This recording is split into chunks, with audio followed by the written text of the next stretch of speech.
Hey, what's up, everybody? Welcome. It is the NLG show.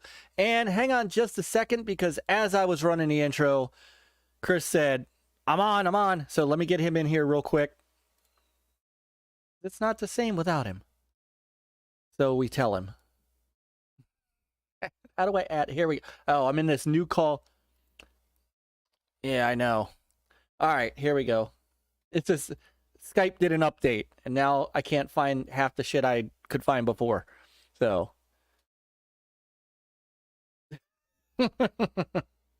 What's going on, everybody? It is Thursday night, and that means it is the NLG show, and there's Brother Chris. He's popping in now. I think he is. I see his icon.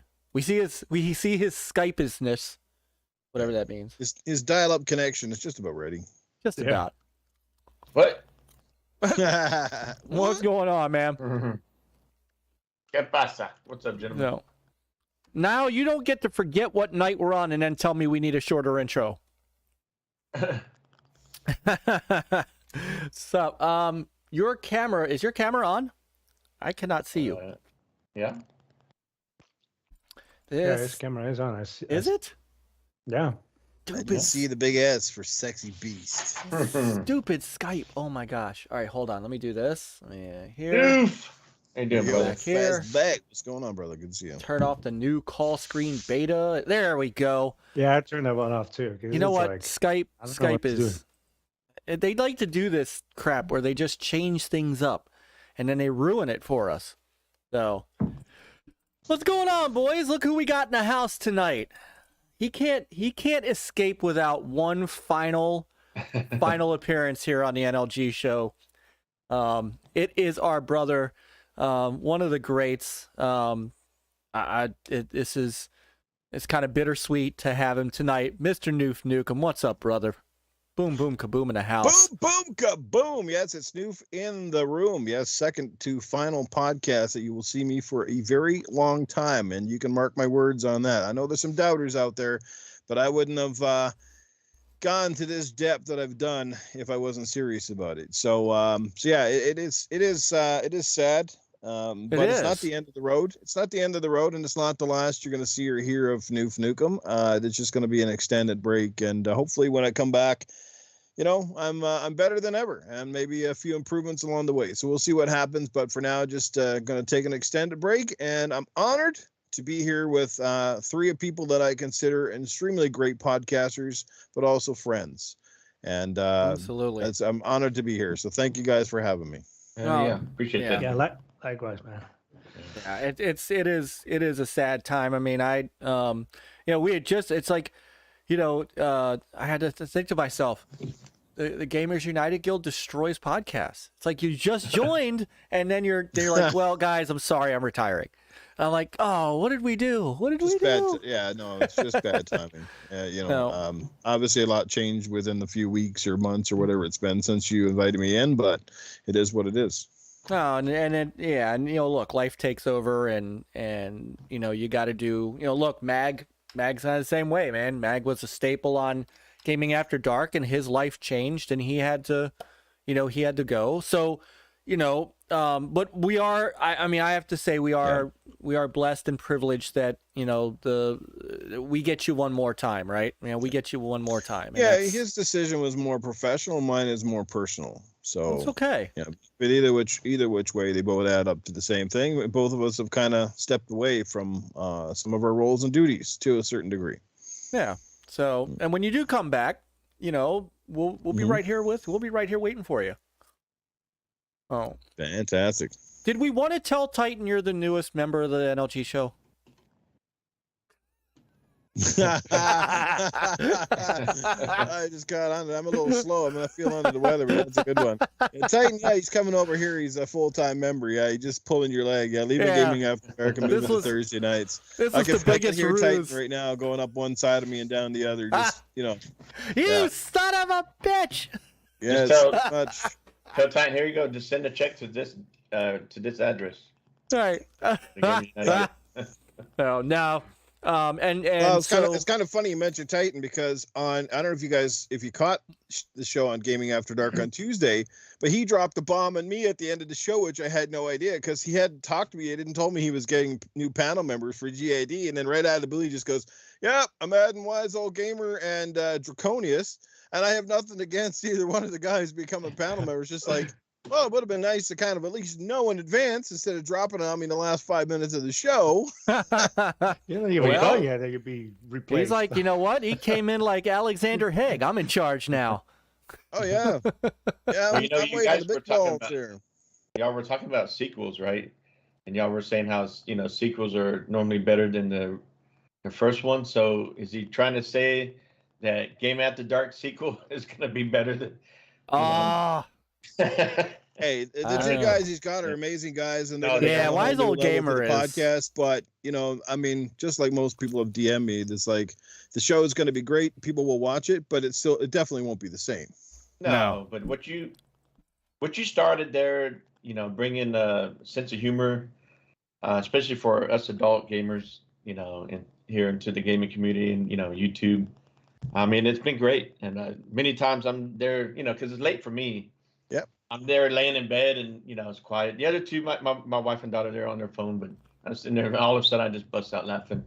So it's been great, So I appreciate you, and you got to do what you got to do. Family first, personal life first. Yep. And we'll be here. So Absolutely. yes, we will.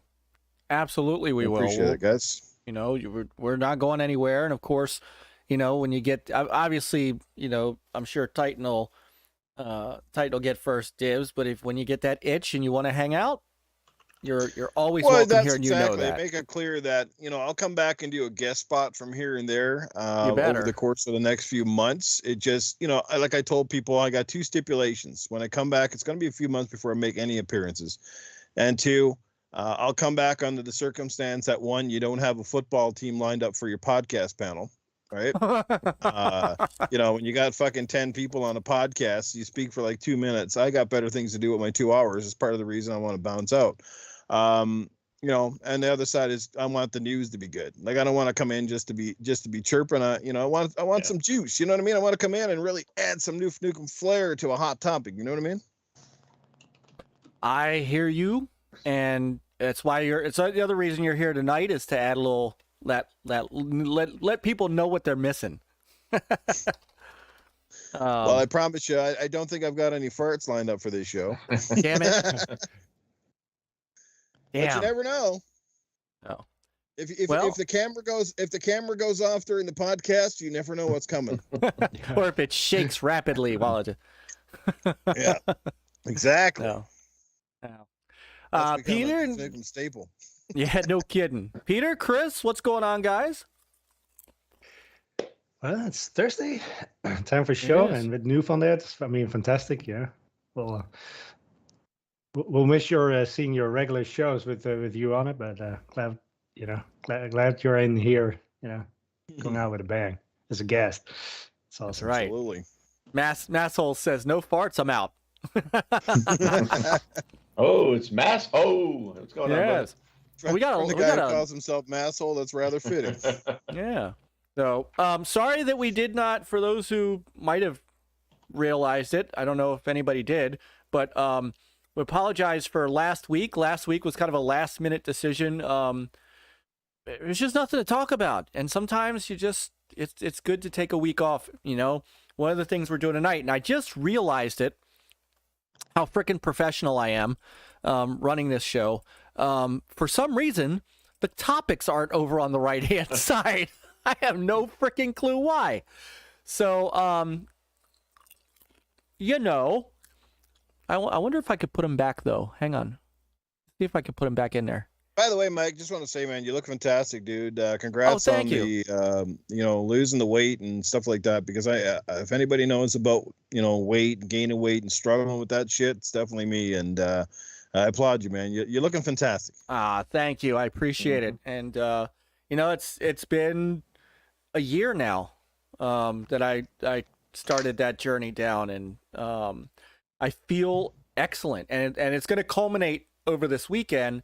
because after we're done here, I'm finishing up packing, taking the scout troop up to West Point Academy up in New York for the and you only not everybody gets into this, so we were lucky to get into this, a Scoutmasters Council camporee that about 5,000 other scouts are going to be at, run by the military cadets at the academy, and we've been told come ready to work. So I'm glad I'm in shape, because right off the bat when we get out of the car, it's a 3.5-mile hike to the campgrounds with our gear. So, and I'm carrying a 35-pound pack on my back, so I need every bit of everybody's prayers. So, but no, thank you, Newf. I really appreciate it. I feel great. That's the main thing. As long as you feel great, man, and it's a hard, and you know, it's hard enough to get there, but then the keeping it off and the discipline it takes, that's the other point too. Well, and that's, I tell you what, I find it's easier than I thought it would be. Some things you just don't do anymore. Like I don't drink soda anymore, and so everything is water or tea.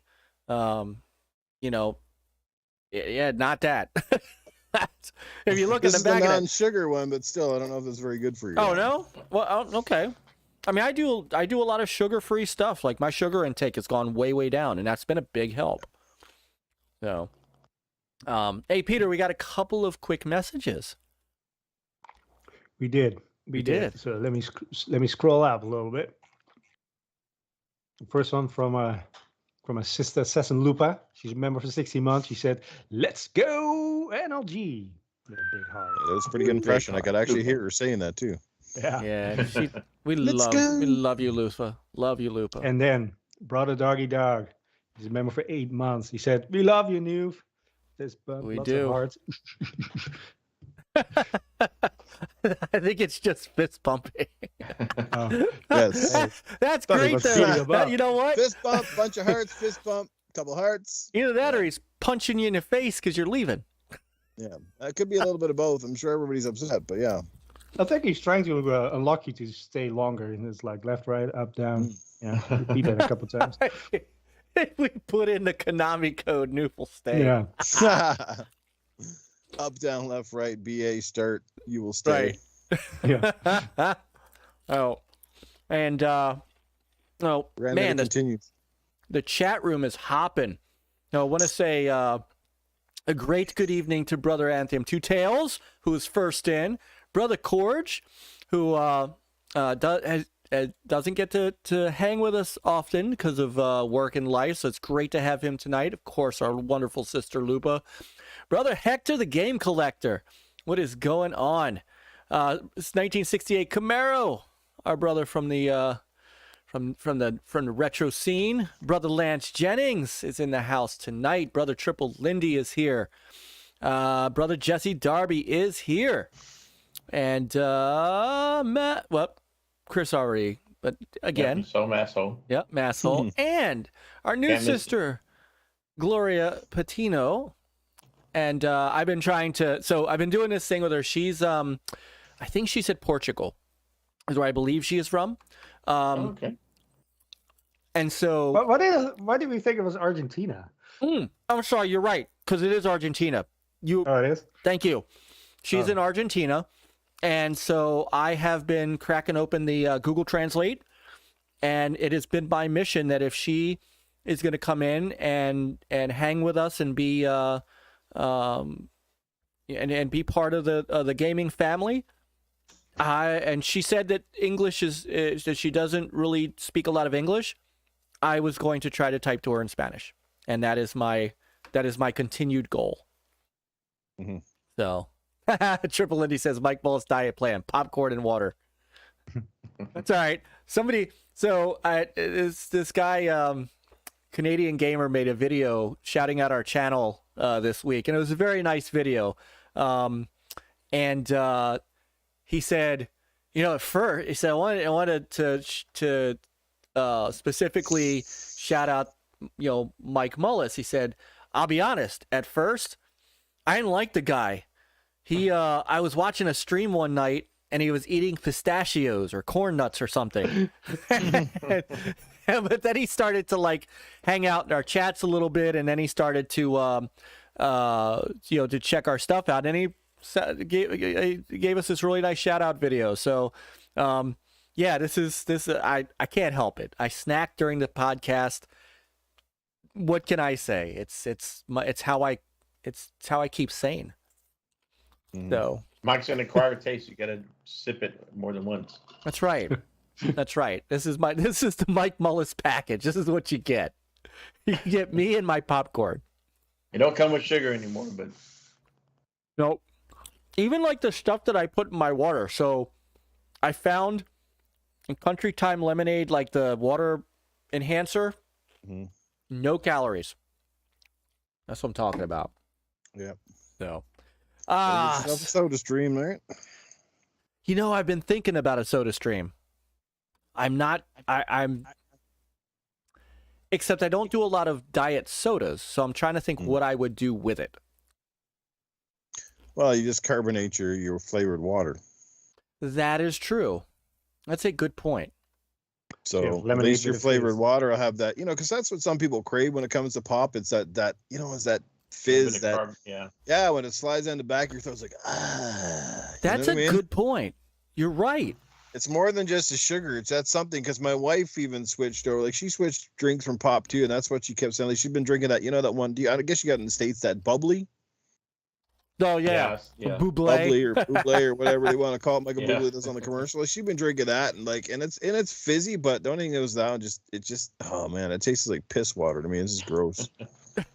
Yeah. Well, considering I'm Hebrew, I've grown up on seltzer, so I know that taste very well.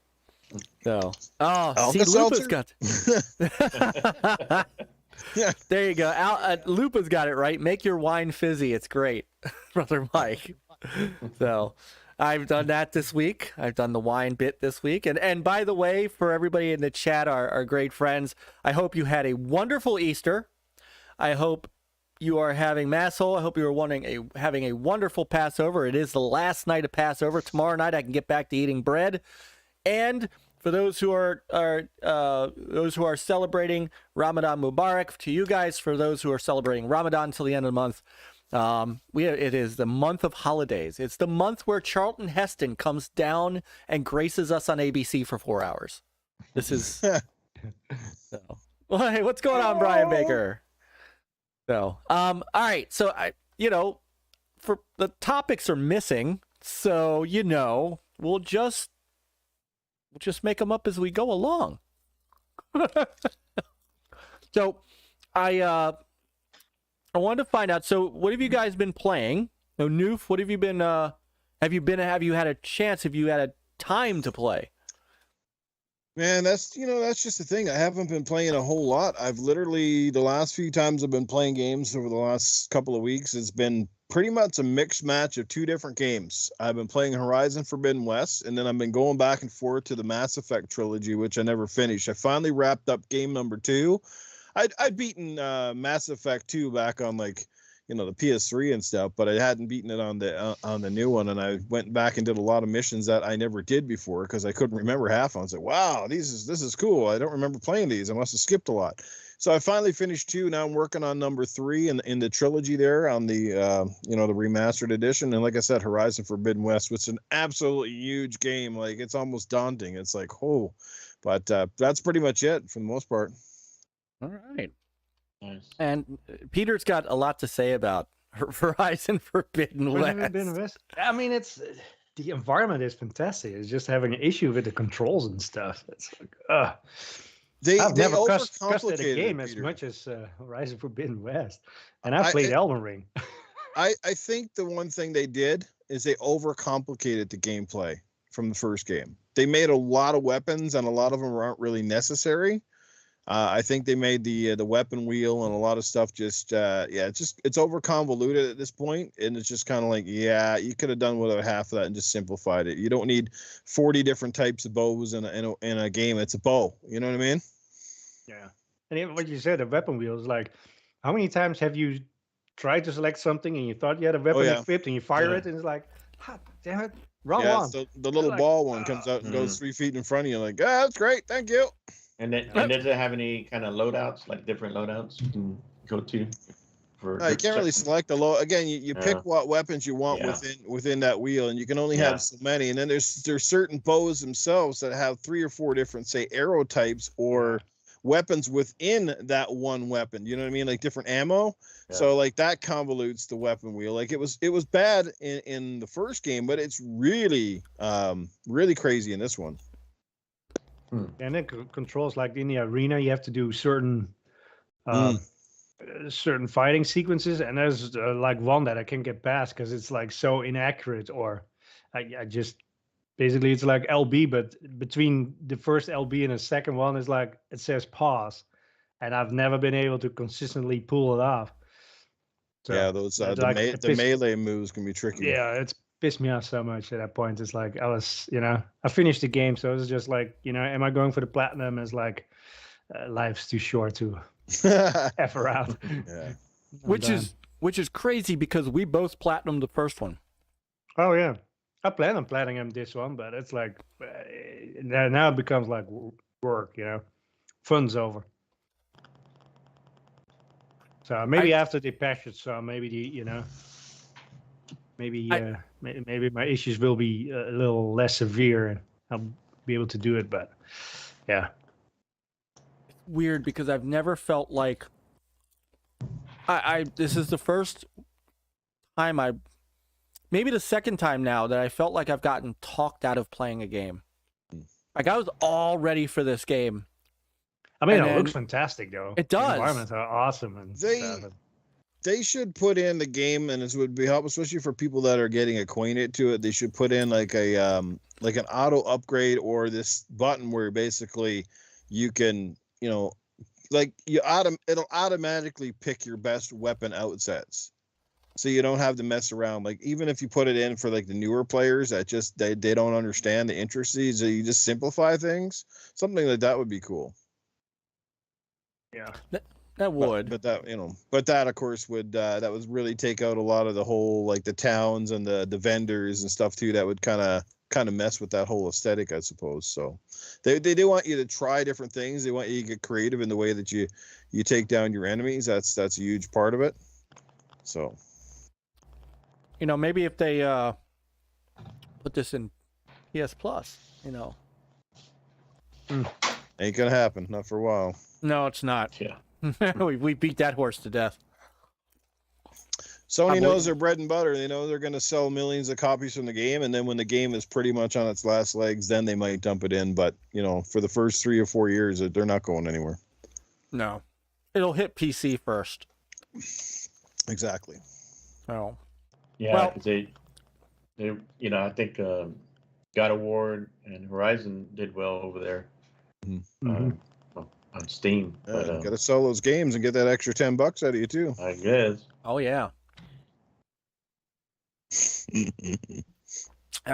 Well, so Peter, what have you been playing this week? I've been playing a ton of Elden Ring.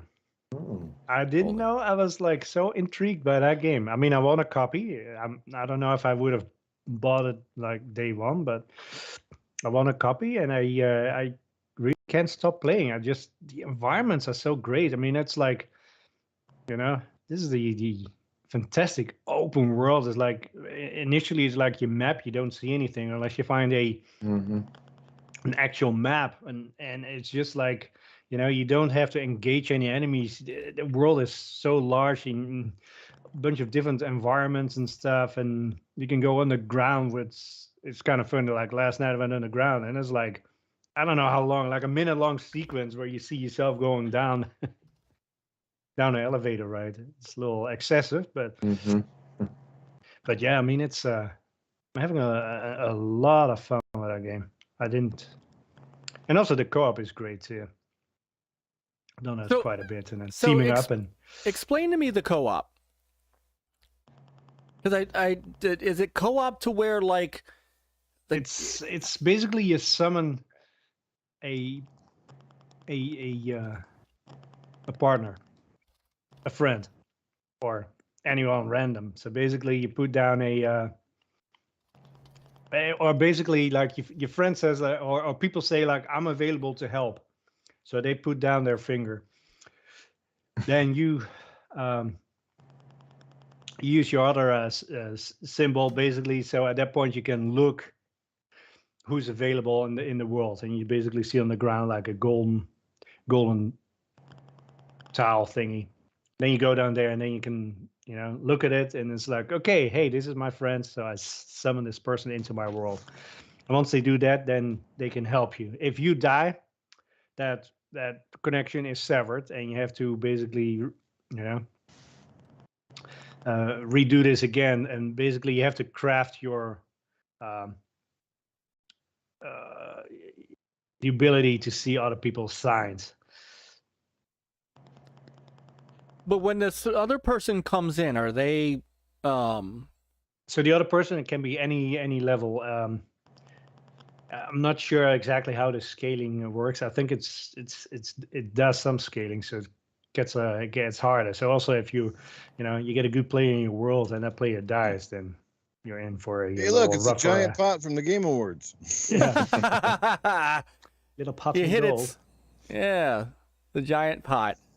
Which then that's kind of funny because you have to hit him a couple of times to free that pot. I stuck it. But I mean, it's just funny stuff like this, but yeah, whack-a-mole. Whack-a-mole. I mean, certain enemies are tough, but and then you have to find your resources, and by slaying them you get runes, and with that you can upgrade your character. And weapons, you have to find smithing stones. And so can that can the other person that comes into your game die? That's the question. Okay. Yeah, they can die, and if they die, then you're fighting for yourself. You can't come back at that point. Do they lose it? Do they lose their? Yeah, I'm curious as to this because there's a part of me that might still be interested in this game. Do they lose their? So basically, if you're a quick shout out to Drawn TJ for the $5 super chat. Hi guys, it's like, hey, welcome. Yeah, welcome, Drawn TJ. Thanks, Drawn, brother. But basically, so if you're playing your character when you're playing and you die, you lose your runes. So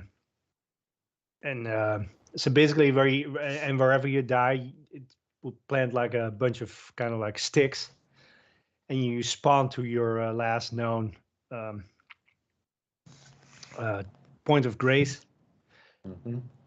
Okay. And once you start from that, so if you die, so you spawn at that point of grace, and then you can go back to your sticks and trying to get them, so you get your runes back. If you happen to die beforehand, you lose those runes. Yeah. So there's definitely a risk, but if you're lucky and play smart, then you'll be able to get your runes back. It's weird. This is the weirdest thing. But I don't know what will happen when you're getting summoned into somebody else's world, because I've never done that. I've only been been the receiving on the receiving end. So if they die, do they lose their runes? I might have to jump in maybe this weekend and maybe try to get you in. Yeah.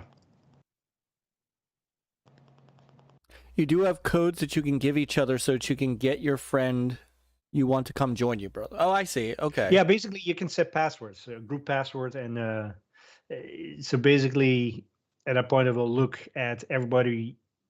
It will just look at the group that has that password set. So if you play with your friends, then those will be the ones that will show up. And if you pick smart passwords, then those will be the only people you'll see.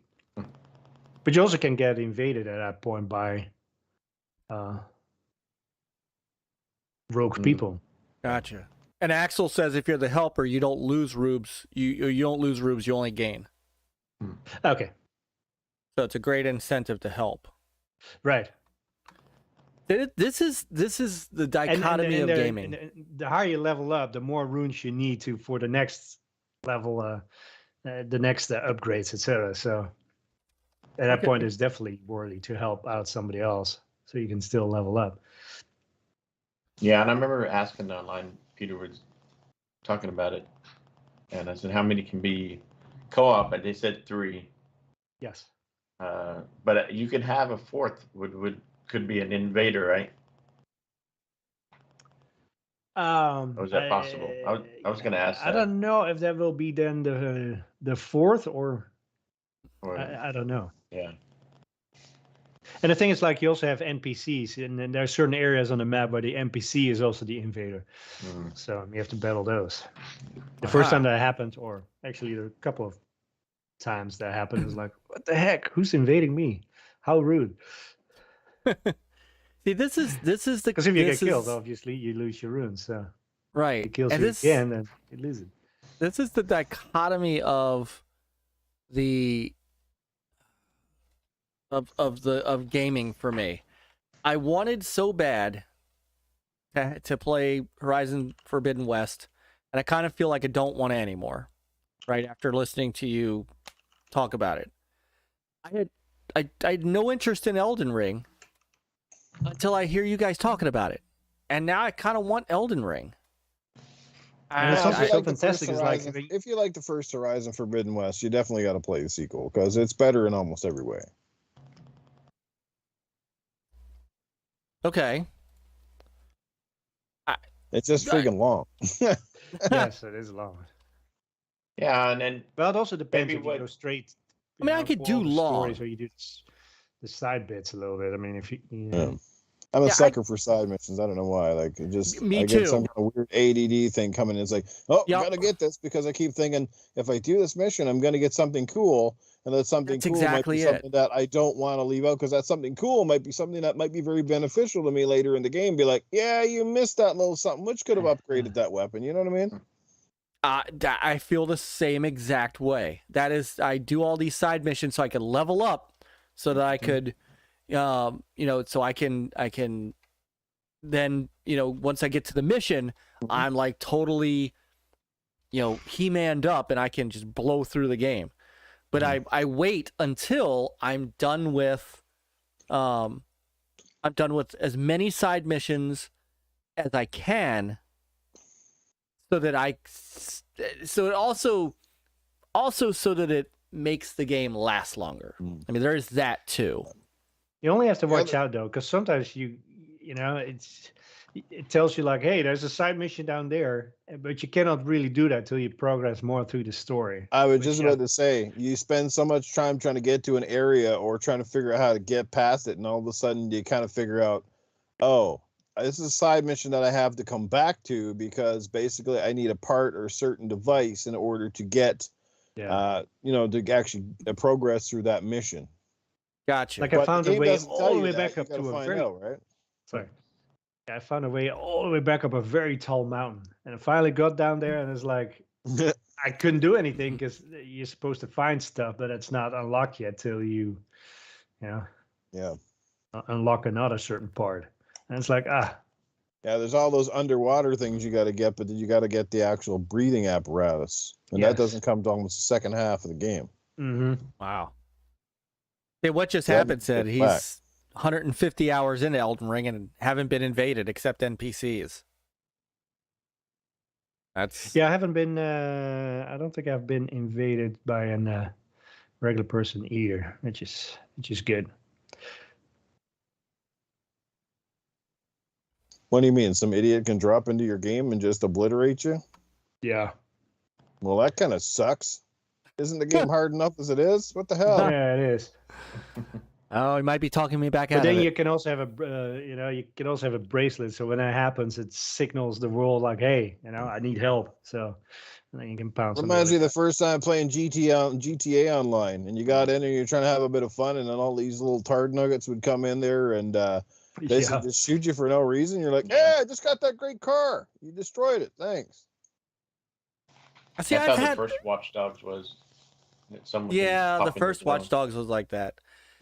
To see, my experience can get ruined the other way too. I remember playing Fable 3, and I was just in the middle minding my own business, and some dude just rolled into my game, gave me like 5 million gold coins, and said, "You're welcome," and left my game.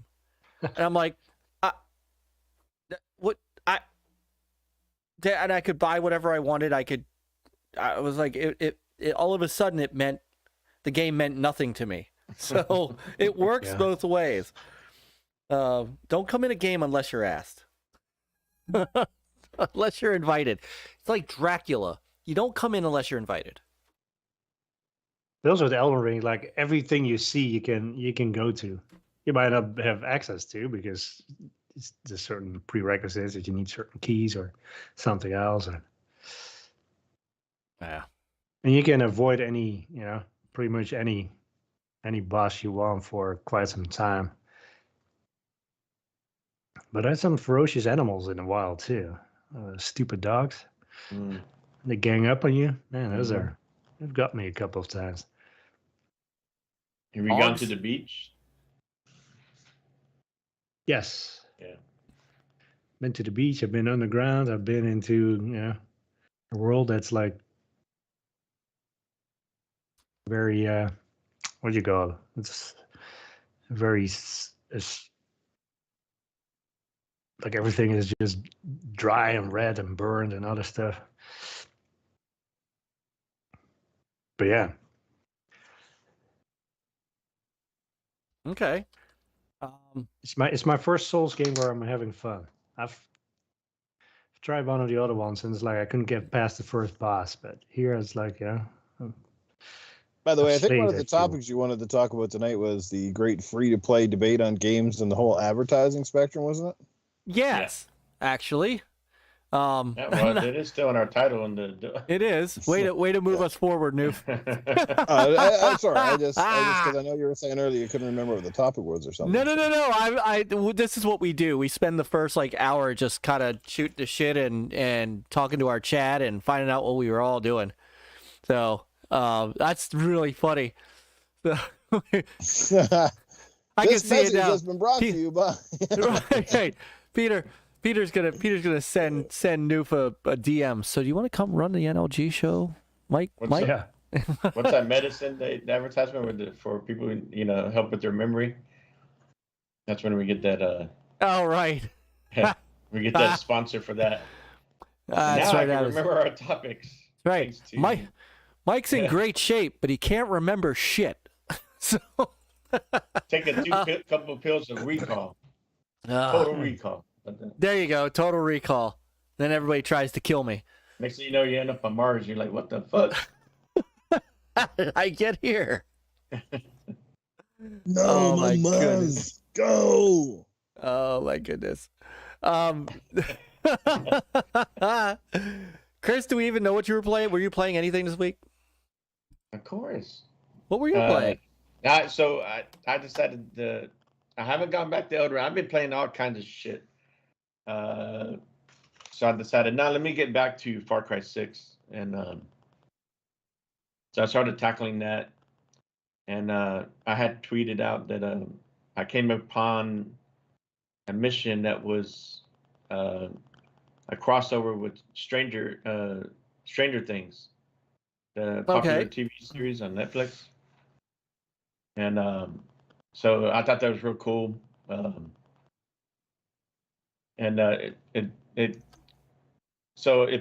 don't want to spoil too much, but in Stranger Things, there's a tie-in with Russia, because the series is set in the 80s, right?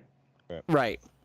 So in the game, you come across this message coming from someone speaking Russian.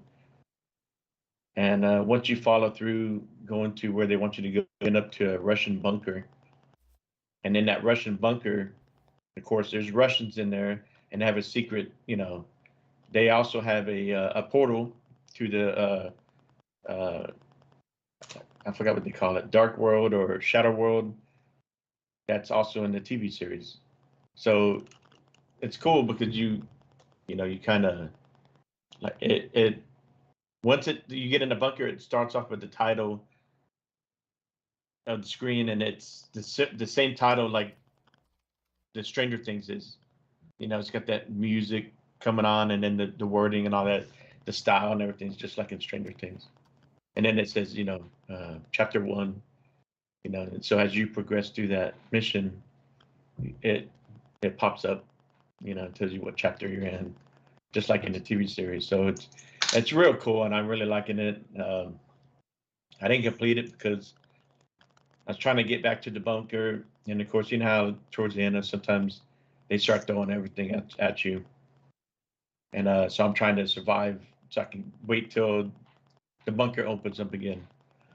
So, this is real cool. I thought that was neat. And then in Stranger Things 4 is coming up here soon. So That's cool. you know, brought back some of those old vibes. So that's a cool thing about what I like about Ubisoft is that, you know, we were talking about Elden Ring and how that brings us another aspect of how they do an open world tie-in with Souls, you know, and a lot of people have been loving that, and they're calling that a game of the year.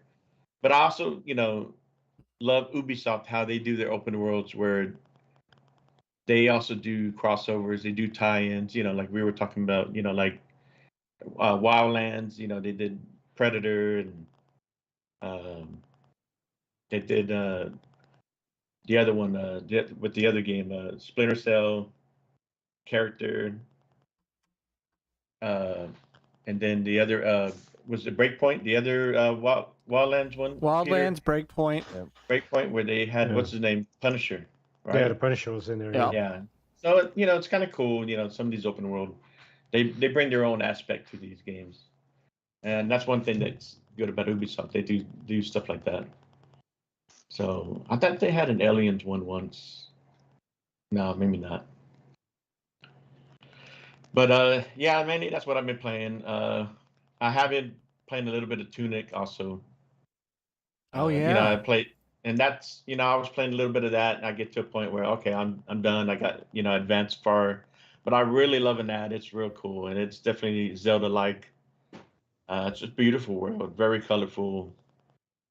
And as you progress, you just, you know, like you come upon secret areas. Oh, you know, I can go here, because as you're looking at the map, you see areas, you know, like how do I get over there? And that it just, you know, as you're moving around, you just end up, you know, going through different areas, and next thing you know, you're up here and you're, you know, where you were before, trying to figure that out. So it's real neat like that, and then you come across some pretty challenging enemies. Try to figure that out, and of course you have to find your safe spot. So you want to make sure you find. They have these statues that you can go up and save, and that way, if something's challenging that area, you know, you can respawn and try again. So other than that, that's been pretty much it. And I've been, you know, trying to seeing everybody, like you were saying, Myke. I see what other people are playing, and I've been seeing a lot of people talk about Tiny Tina. You know, and Lupa, I remember she was talking about it. It's like, I really want to play that, but I'm trying not to jump on it, and then, you know, while I'm trying to play something else. So I don't know. We'll see. I'll probably end up buying it by this weekend anyways. So Yeah, but that's the beauty of the game, right? Yeah. It's just, there's so many good games that are out right now. And, you know, that's why, to me, I can't really complain about, you know, Good games stuff that are about not the Lego game too, the Lego Star Wars. Did you get Yeah, that? I had not jumped on that yet either. I need to talk to my wife because she got a copy of that for Seth and Spencer for their Switches. Then I was cleaning out her van because I'm taking her van up to camp tomorrow, and lo and behold, there's an Xbox One series. There's an Xbox copy in her car, and I need to ask her about that because that might get commandeered. I've been watching the kids play what is that. it doing in her car though? I don't know. My wife and I need It's to a have a mystery. conversation. I know. We need to have a conversation. She's live on the air. She's still That awake? might be. That's right. Get down here. I've been watching the kids play it, and I'm like, you know what? I need to play this. So it looks fantastic. Actually, it looks like no other Lego game I've ever seen. And supposedly it's the biggest Lego game that's ever been made. And I like the Lego games. I always have. So that one might be Dad's copy. Yeah. Maybe it's my gift. The only bummer is it doesn't have online co-op. I know. That's the only Oh, thing. really? Yeah, Oh, what? Yeah. That's Big such a- missed opportunity there. Hopefully Yeah. they hear the cries and pleas and try to put that in there. That would be cool if you can have online play, but then online crossplay where Myke could play with his kids. You know, That would be neat. the fact that they did it on the original Star Wars trilogy back on the 360 and it hasn't been shown up since is kind of weird to me. Like you can do it once, but you haven't tried it since. Yeah. I have a theory on this, and it's something that my 7-year-old has gotten a hold of Seth's Oculus or MetaQuest, whatever the fuck you want to call it. Hey, Dark CMF, what's up, brother? And Brother Dread. He's gotten a hold of Seth's Oculus, and I hear him in Seth's room now playing games and talking to people. Right. He's 7, and I don't know who he's talking to, and I don't know who he's playing against. And I kind of understand from Lego's point of view, how do you bridge that off? It's a kid's game. It's built for kids. How do you bridge that off so that somehow, your 7 to 10-year-old isn't online Just playing... cut out the microphone. Just have everything else on there. Nintendo does it. Yeah. Pull the Nintendo. Yeah. Yeah. You can manage that. I mean, but I understand why they didn't bother with it. Or is it a sucks. server issue? They don't want to pay for servers for a game that potentially might be popular for 3 months and then nobody plays it online anymore. Oh, Who that's knows? a good I point. guess it could be peer-to-peer though. Could be. Maybe. I mean, that was the 360 at that point. Quick Yeah, I shout out have to to- Dark CMF. He's a member Yeah. of 2 months, and he says Star Wars gaming is making a comeback. It seems. It Yeah, it does. You saw Amy Hennig's. Yeah. She's back in the saddle for a Star Wars game now.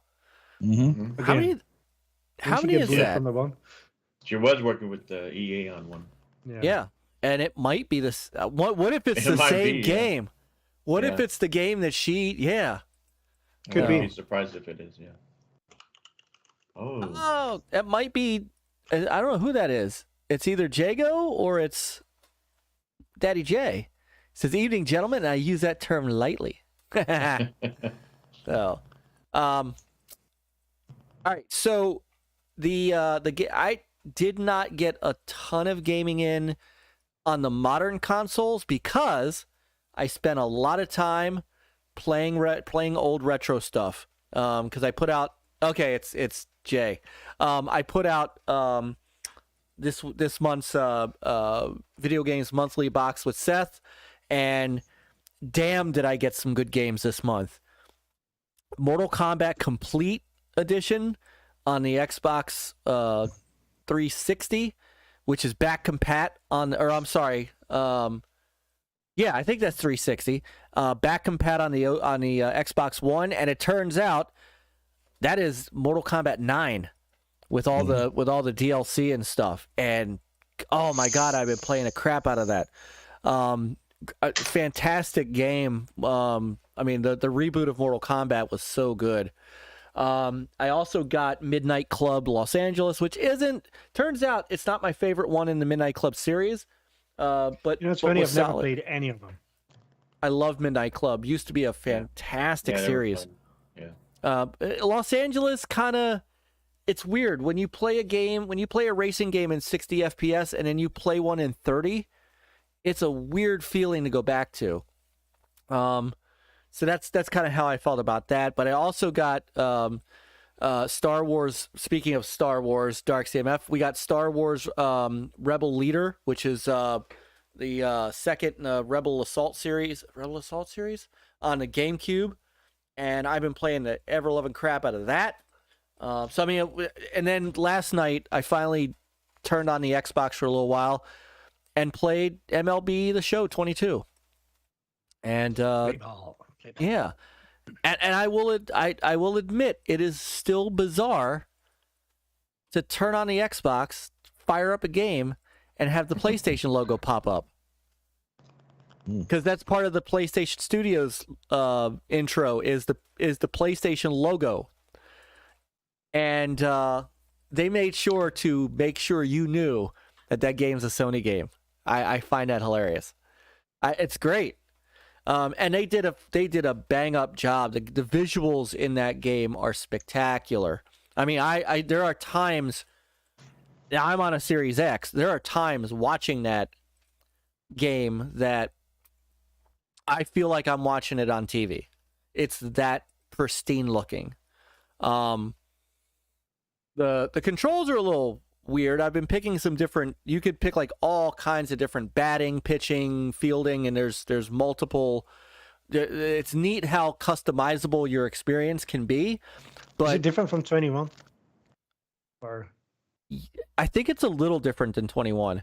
I think there's more batting options and there's definitely more pitching options. So it's good.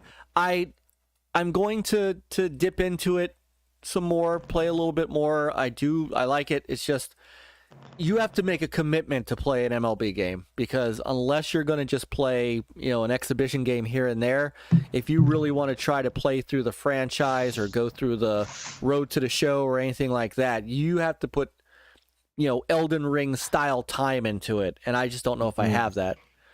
Because every that's why I game, give up on sports games for that reason alone. It's just too evolving now. yeah. And now they've tried to make it so that you can condense those games. Yeah. And I'll tell you a game that did it really well, and I think I'm going to do maybe a comparison stream. Super Mega Baseball was a really solid baseball game, more of a simcade. So it was a little more arcadey, but the games went very quick. I could play an entire game in 45 minutes. And 3 is supposed to be, phenomenal, and I loved 2. So 3 is, I want to try that out, and it's in Game Pass. So, nice. Yeah. So that's what I've been doing this week. It's been a lot of gaming, but not a lot of modern gaming, and I'm okay with that. Did you get your copy of Still Godfall? gaming. Did I get what? I did. I did get God. Yes. So next Friday night we can do that. The 3 of us. Yeah. So, yep. I mean, you guys can certainly do it tomorrow night. So tomorrow night's Friday night with Peter and Mike will probably be Friday night with Peter and Chris, because I'm gonna be up at camp. So, maybe you do that, or maybe do some Elden Ring. There you go. And then wait for me, and we'll do Godfall next week. It's not going anywhere, that's for sure. Yeah. So, all right, so we've gone our requisite hour of just shooting the shit. I don't know how this became a thing, but I have a feeling our topics tonight are not going to take as long as our normal topics do, because it's pretty. There, I could say that when it comes to free to play games, there doesn't seem to be a lot of middle ground. People either love it, hate it. I have a middle ground for it, but I haven't seen too many other people have a middle ground. So I'm curious to see where everybody sits on this. And I bring it up. The reason I wanted to bring it up tonight, there was a report out of Sega that their new venture, you know how they're doing this new venture with Microsoft, right? To put their, use Azure to make these AAA games and do these new super games, is I think what they're calling them. Well, nothing's confirmed yet, but the report is that they were working on some big name titles, 2 of which are titles that immediately hit right at my heartstrings and right at my youth: Jet Set Radio and Crazy Taxi. But the rub is they're looking to them to be free to play. And when I saw that, yay, free is cheap. that's right? not what I saw. That's not the first thing I thought of. The first thing I thought of was, how are they gonna screw this up? Yeah. Because free to play typically means you're gonna have to pay somewhere. Mhm. And so I'm not happy about this. And they're supposed to be, I mean, the quote that I saw was these are big budget reboots. So the Super Game Initiative, that's what Sega's been working on. Mm. I'm not happy about it because I could see where this could go awry. And I'm seeing two sides of this coin, and I don't know how to reconcile it. Some free-to-play games do extremely well. I mean, obviously, the big one, the big elephant in the room is Fortnite, right? Mm-hmm. Actually, another one, a becoming equal elephant to the room is like Apex Legends, which comes out of EA. Those games do Call of Duty Warzone. Call of Duty Warzone. Big one. Konami turned their actually award-winning soccer franchise, Pro Evolution Soccer, into a I'm sorry, Niall, football for you, into eFootball, right? So, and it's free to play. Is that popular though? I don't know. I don't know the answer to that because I've not seen any stats on it. I know they made a sequel. I know that they've patched it a couple of times, so they're working on it. But if free to play gets a moniker because of the fact that you have to pay somewhere. And even Halo Infinite's gonna get that way soon. I mean, it's free to play. Microsoft isn't gonna support that thing for free forever. And I don't think they're, it's not part of Game Pass. So they're not making Game Pass money off of it. But where do you guys sit on free to play? And I think of all the things that everybody says, man, the gaming industry is going to hell because of this, because of that, because of this. I don't think we talk about free to play and how it's changing the industry and whether or not it's going to change it, whether or not it's going to bring gaming into a downward trajectory or not. So, Newf, we'll start with you, Mr. Guest. I'm very curious to your opinions on this. Yeah, well, I'm going to start off by saying I am not a fan. I totally I understand why free-to-play model exists. It brings in a lot of players that are apprehensive about spending money or have no money to spend. And the funny part is, like I said, those games are free to play. It's a free investment to get in. Mind you, they probably want your email, so they get all these little advertising perks on the back end, like your email. And, a lot of them tell you to accept their user agreements, which means they share your information with their advertisers and blah, blah, blah. Hence, you get all that bull crap in your emails and every other thing under the sun, but I like I said, it works for some games. It doesn't work for everything. But the problem is we've seen how the industry trend is already going, that and the mobile market's really facilitated this. Mm-hmm. They're pushing it on a lot of stuff because, again, it's that no entry barrier. And some people are spending thousands of dollars a year on microtransactions within that. I mean, obviously, they're making tons of bank. I don't like it because I think there's too many concessions made with games. I also think that they really skimp out on the entry level model to basically entice you to buy the characters or buy the weapons or get the XP or whatever it might be, however they want to do it. And I can definitely see this whole advertising thing is going to come into play eventually too, because what's going to be like, I can totally see now a game like Crazy Taxi. Yeah, the free-to-play model gets a ton of people in. They're going to probably have like crazy cars or crazy stuff in there that you can buy.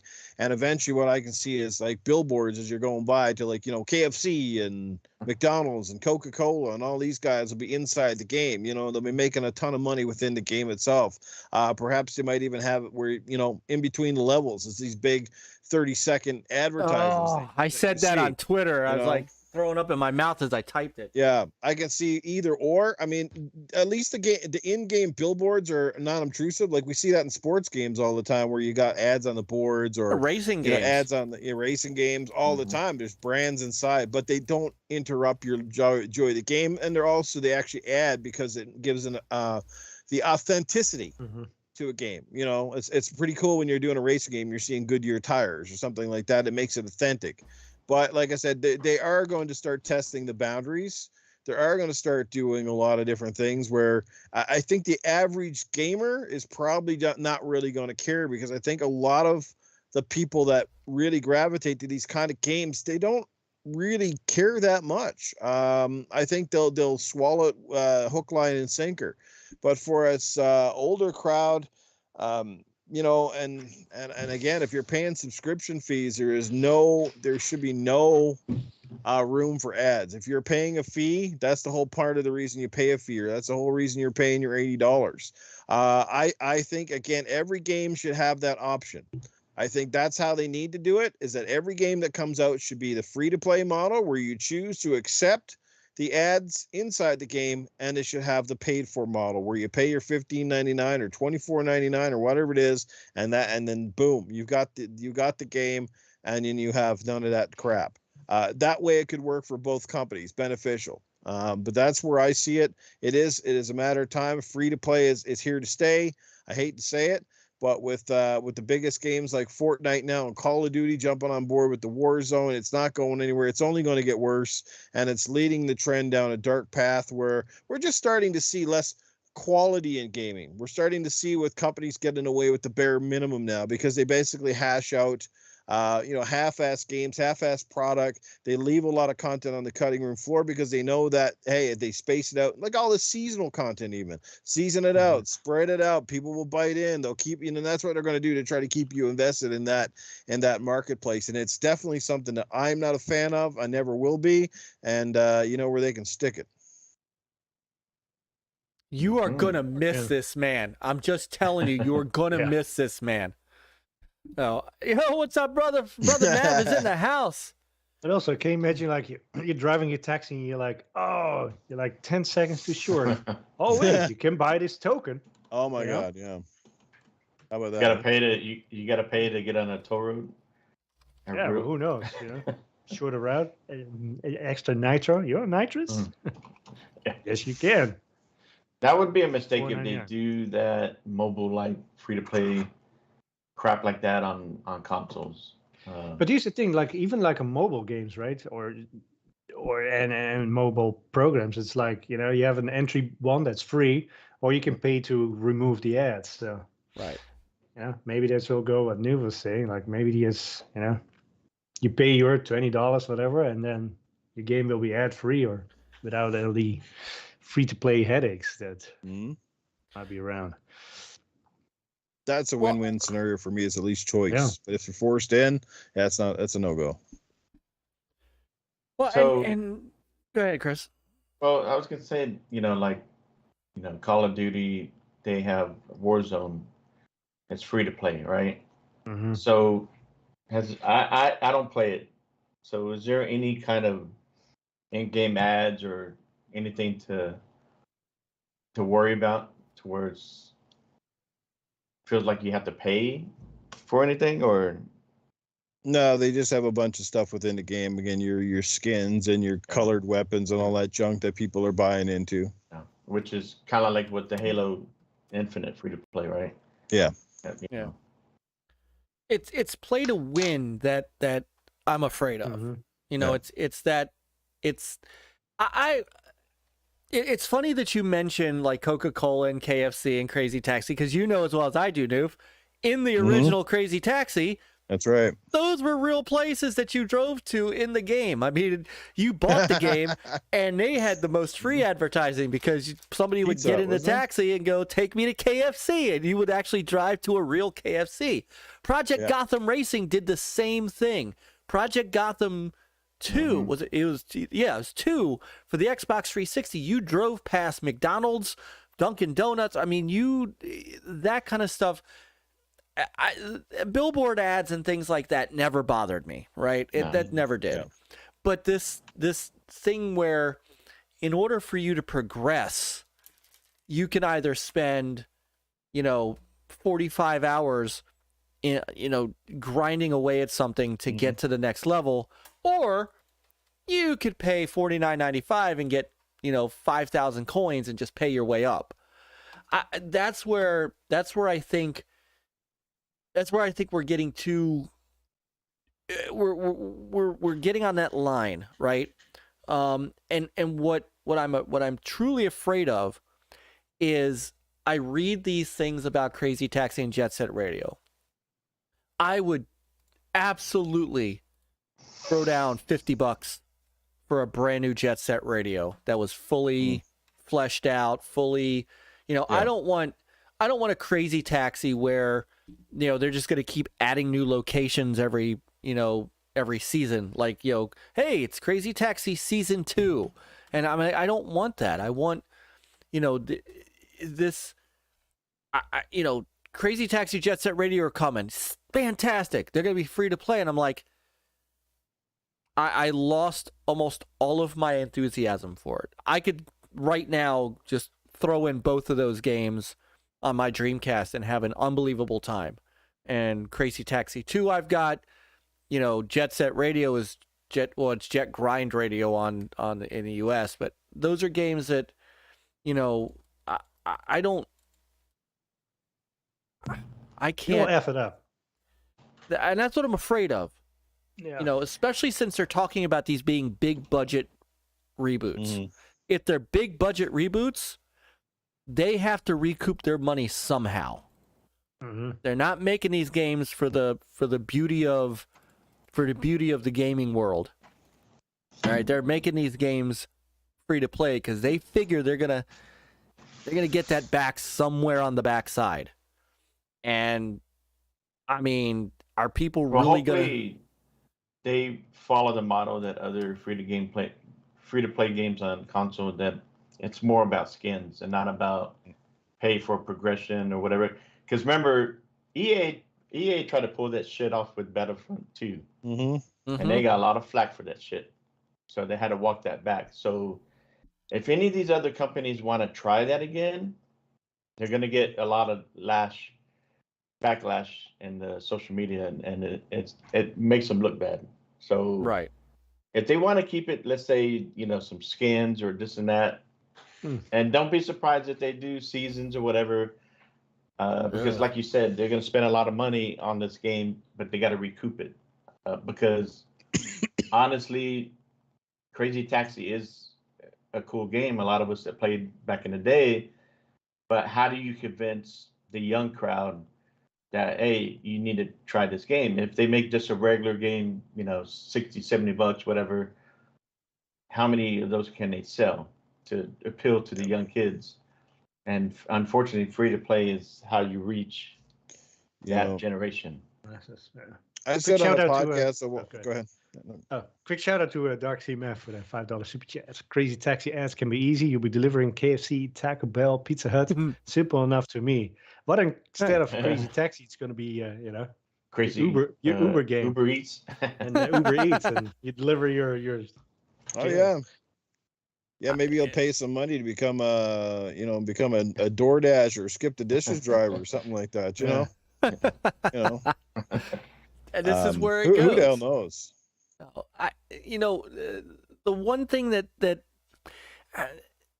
it's a great question, right, Chris? How do you get people to get into it? Well, first thing you don't do is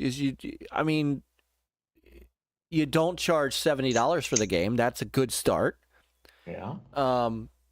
If you're going to make it free to play, why not just throw it? Just get rid of the free to play part and make it a $30 game. I think or put it in Game Pass, put it in PS Now. You have subscription services that are ripe for a game like that. That's the answer. And then if you want to sell DLC, fine, sell DLC. If you want to sell a car pack, sell a car pack. Forza Horizon does that. People don't have to buy the car pack. People don't have to buy the DLC. And if you don't, then you don't have to worry about. You don't have to worry about it because it doesn't affect your game. You sell free to- crazy bucks for the Right. Free to play games, at some point in the game's life, you're going to pay, you're going to have to pay to get better at the game.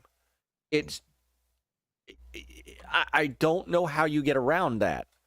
or you can maybe- do only X deliveries a day, You know, or pickups, and at that point you have to, oh, you want more, Right. Oh. the best advertising done right goes back to the 360 era when Burger King brought out those 3 games: Big Bumpin', Sneak King, and what was the other one? With the motorbikes, Pocket Bike Racers. Pocket Bike Racers. That was pretty cool. I thought that was well done. Like advertising, but they were legitimate games that were back compatible. You worked on the OG Xbox and on the 360, and you went in and bought your burger combo, got them for like $3.99 Canadian or something like that. It was kind of cool, and they're actually rather fun. Well, and that's different because that's also, I mean, they're smaller games. Those are not the same. It's they're advertisement games. They're not AAA games. Doritos. What was that 360 game? Doritos Crash, right? Yeah. Crash Course. So, right, and those are to me that's a different experience, right? Yeah. That. And you're still kind of paying for that because they're cheap, but you still put down money for it. They're recouping that. I often Now, if the wonder, ad companies are smart, what they would do is they basically give you the option to watch the ad in game. And if you choose to go ahead and actually watch the 30-second ad or whatever they have, basically in your inbox, you would probably get discounts off your next purchase at that store.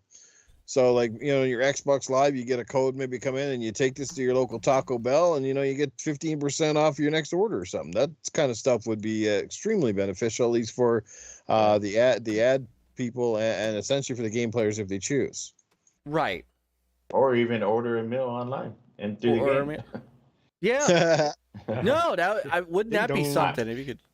Some kid ordering like 30 pizzas, show up at the door. What the hell? No. I mean, Fortnite because that's the big one, right? Yep. Fortnite has a battle pass.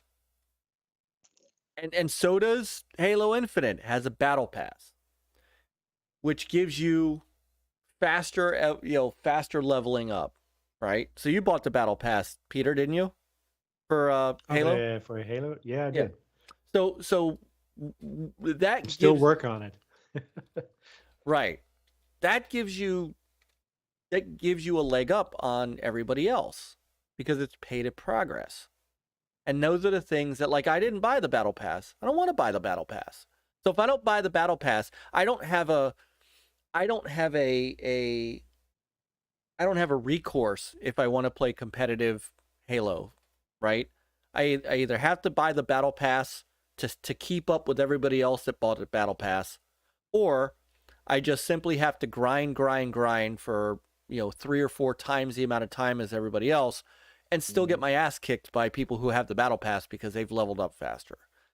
Yeah, but the So leveling I- up doesn't give you any advantage, though. Yeah, no, I thought it was It just just gives you, for skins and new Yeah. helmets and other stuff. yeah, it's not doesn't- a It's basically you're more faceted to your cosmetics. That's So then really why what it is. have it? So you get your some people don't cosmetics. want to grind No. grind more. They want to get those quicker. No, plus Right. plus you don't get all the cosmetics, don't you? Then you only get some, or is it a different? Maybe those are different games. Oh, I don't know. See, It's like been I so know long with ago.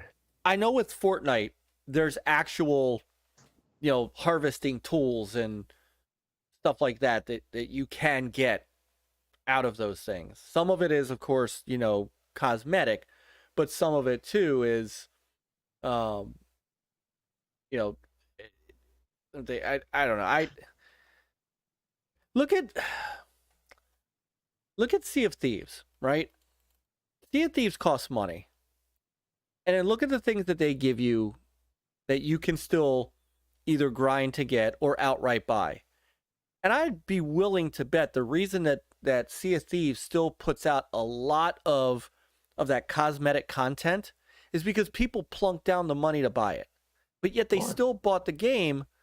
And in that game, I can play with people who are pirate legends and still feel like I belong in the game. Maybe it's just how I'm envisioning this. None of that is. Yeah, it's the same in Halo. Yeah. You don't. It's pure Aesthetics. cosmetic Yeah. aesthetics. Oh, hey, Dorkside. I didn't even see Dorkside pop in. Yeah, cosmetics and aesthetics. That's something I don't really mind because it doesn't really affect the game one way. They might be silly, like I've always said. Some of those weird costumes and colorful guns and gears to me feel like they're out of place, but I see why they're there, and it makes people stand out. And people like to customize their own stuff nowadays. So to each their own. But like I said, that whole grind versus pay and progression system, I wish that was a little more par. But then again, I get it, because that's what they hope. They hope that people get tired of sitting there grinding away, and then they kind of go, frig it, I'm just going to pay the $10.99 and get my crap. Right. You know, so I don't think the grinds are going to get shorter. They're probably just going to get longer, because people will want to get that stuff so they can say that they got it, and that's what they're going to buy in and buy that stuff. Right. Well, and then you have people, those streamers that play that game 24/7, and they play that one game and they collect all that stuff in a matter of a few days, and then they complain about oh, there's nothing else to do. So, and if the developers are catering towards the streamers, hello Rare and a sea of sour thieves. That's why I don't play Sea of Thieves anymore. It's good night, everyone. But Myke. Big fat middle finger. Sorry. I like 21 Savage. I don't know if he's new or she. Thank you for being here. And they say everything is cosmetic in Fortnite. Nothing is for an advantage unless looking cool is an advantage. My kid is cool, and me not so much. That's probably the game. My daughter, she's all into Roblox. So,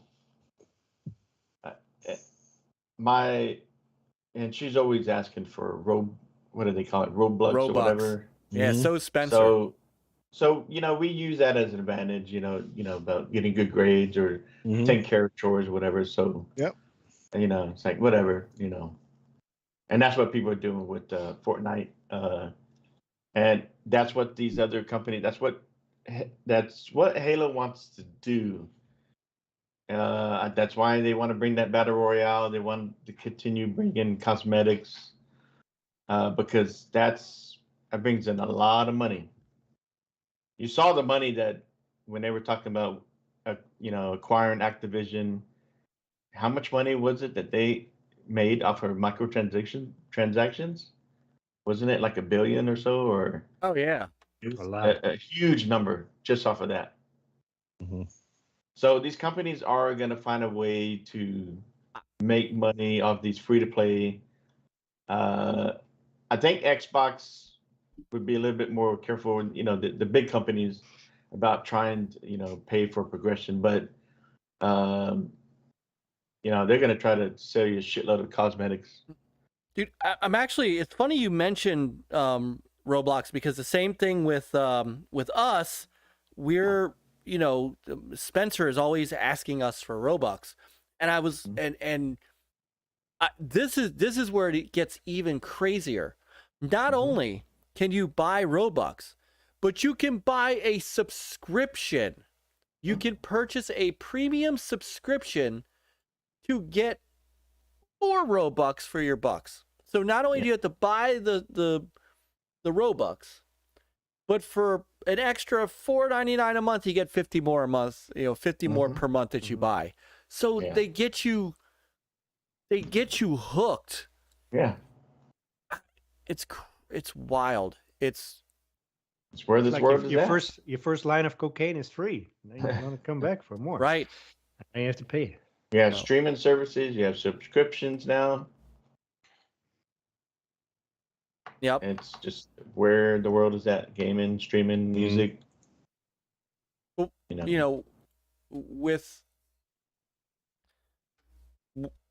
where does it? I guess where does it end? And that's maybe. I think that's where Newf was going to as well. It only gets worse. There's going to be some cases where it's worse, and I know y'all were talking about on Xbox. Good morning, Xbox. Mhm.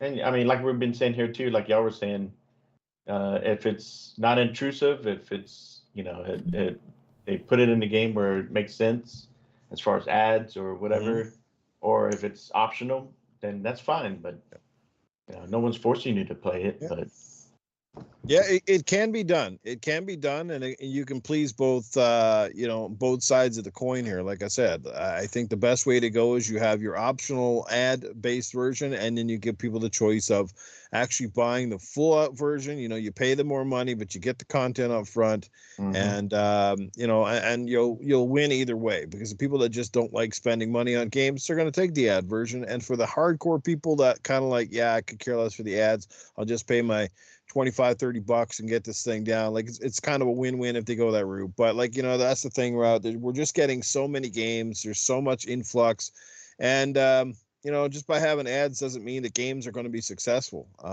That sort of thing. So Right.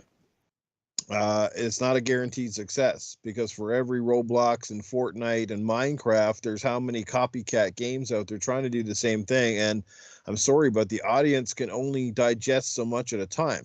It's what I say about having too much content. It's great in a way. I mean, having content is never bad, but when it even comes to video games, if you're over flooded with content, people aren't playing. Bottom line is everybody's playing a bit of everything, but nobody's really playing anything. Does that make sense? Like everybody dabbles. I see this all the time on my Xbox Live friends. It's like people are in and out of games like there's no tomorrow. That wasn't the case back in the old N64 or Sega Saturn. You had one game and you pretty much played the devil out of it until you beat it. And now it's just like people are all over the board. And like sometimes, like to me, like that's what I say, like even with Game Pass, that the model is fantastic, but having 700-800 games doesn't matter. You can have 1,000 games in there. Well, the only thing that does is actually at the end of the day, it complicates things, because it gives you too much choice and you can't figure out what the heck you're going to play. And with games now starting to reach those plateaus of 60 and 70 and 100 and 120 hours. I mean, who the hell got time for that stuff unless you're unemployed or living in mom's basement? Because I certainly hell don't. Well, and with the N64 and cartridge game, things like that, the you bought those games, so yeah, you spent full price on those games, so you played that game till it was done. And so are you saying that games are now too cheap? Take the free to play out of the equation. Say a game was like, instead of $70, it's now $140. That's too rich for my blood. Without the advertising, you mean? Yeah, but just in general. So basically, games are more expensive. People buying less games. Maybe less games will flood to the market. So at that point, it's like, you buy a game and you definitely make sure you get your how many hours you have get out of that game. Quality, not quantity. Like we're seeing the indie marketplace right now getting flooded, and it's probably like, it's probably like a 30-70 split right now, where you got 30% are amazing games and worth your time and money, but they're also overcrowded by the other 70%, which are just kind of thrown up there. And people hope that, lightning's going to strike, or you're going to find it amongst the flood and the shuffle. Yeah. So you go on the Nintendo Switch site right now, and it's just absolutely craziness. Right. But I can answer that. I can answer, Peter. I don't think games are too cheap. But I think two things have happened since these old days of the old retro systems.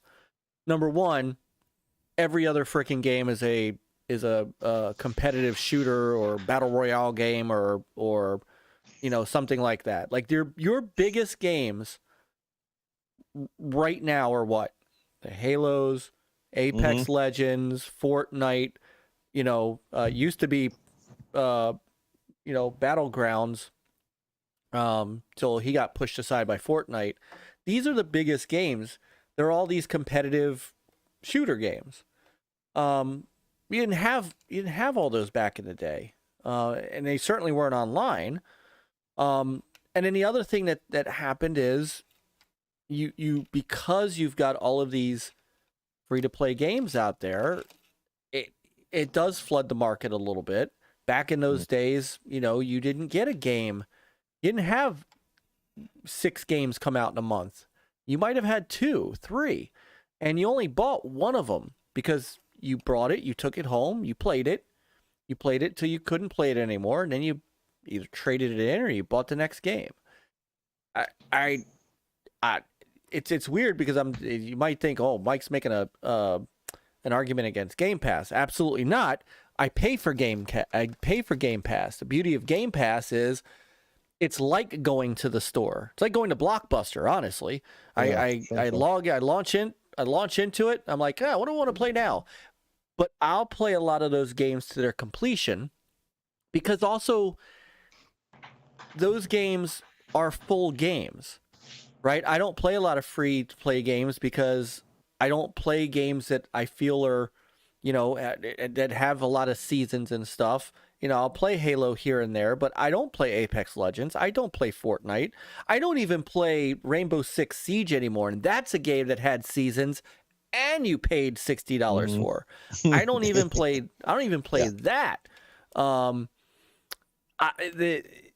It's a weird kind of gaming world we're in, but I also think it has a lot to do with the amount of people and the type of gamers are in the world. That's a great point. Because so for me, when people say games are expensive, no, I mean, logistically, in my personal opinion, I don't think they are at all. I mean, because heck, I played a lot more for Genesis games than I'm paying for today's games. My problem isn't with the price of the game. My problem is with the fact that we're paying more money now for these games, and a lot of them come out broken, or they're coming out with essentially trying to bait you in with almost like the free-to-play cash model within a paid-for game. That's where I start to draw the line. It's like, I've said this before. I said, these game companies got to get back to the basics. They got to stop creating their games in the boardroom at the stock market level and start getting back to making exactly what makes a game fun. And that's the thing I give Nintendo credit. Nintendo, obviously, that's the thing they haven't gotten away from, despite everybody bickering on Nintendo. Nintendo creates a lot of their games with just that same old school, business model they always had. Just create a great game, and it will sell itself.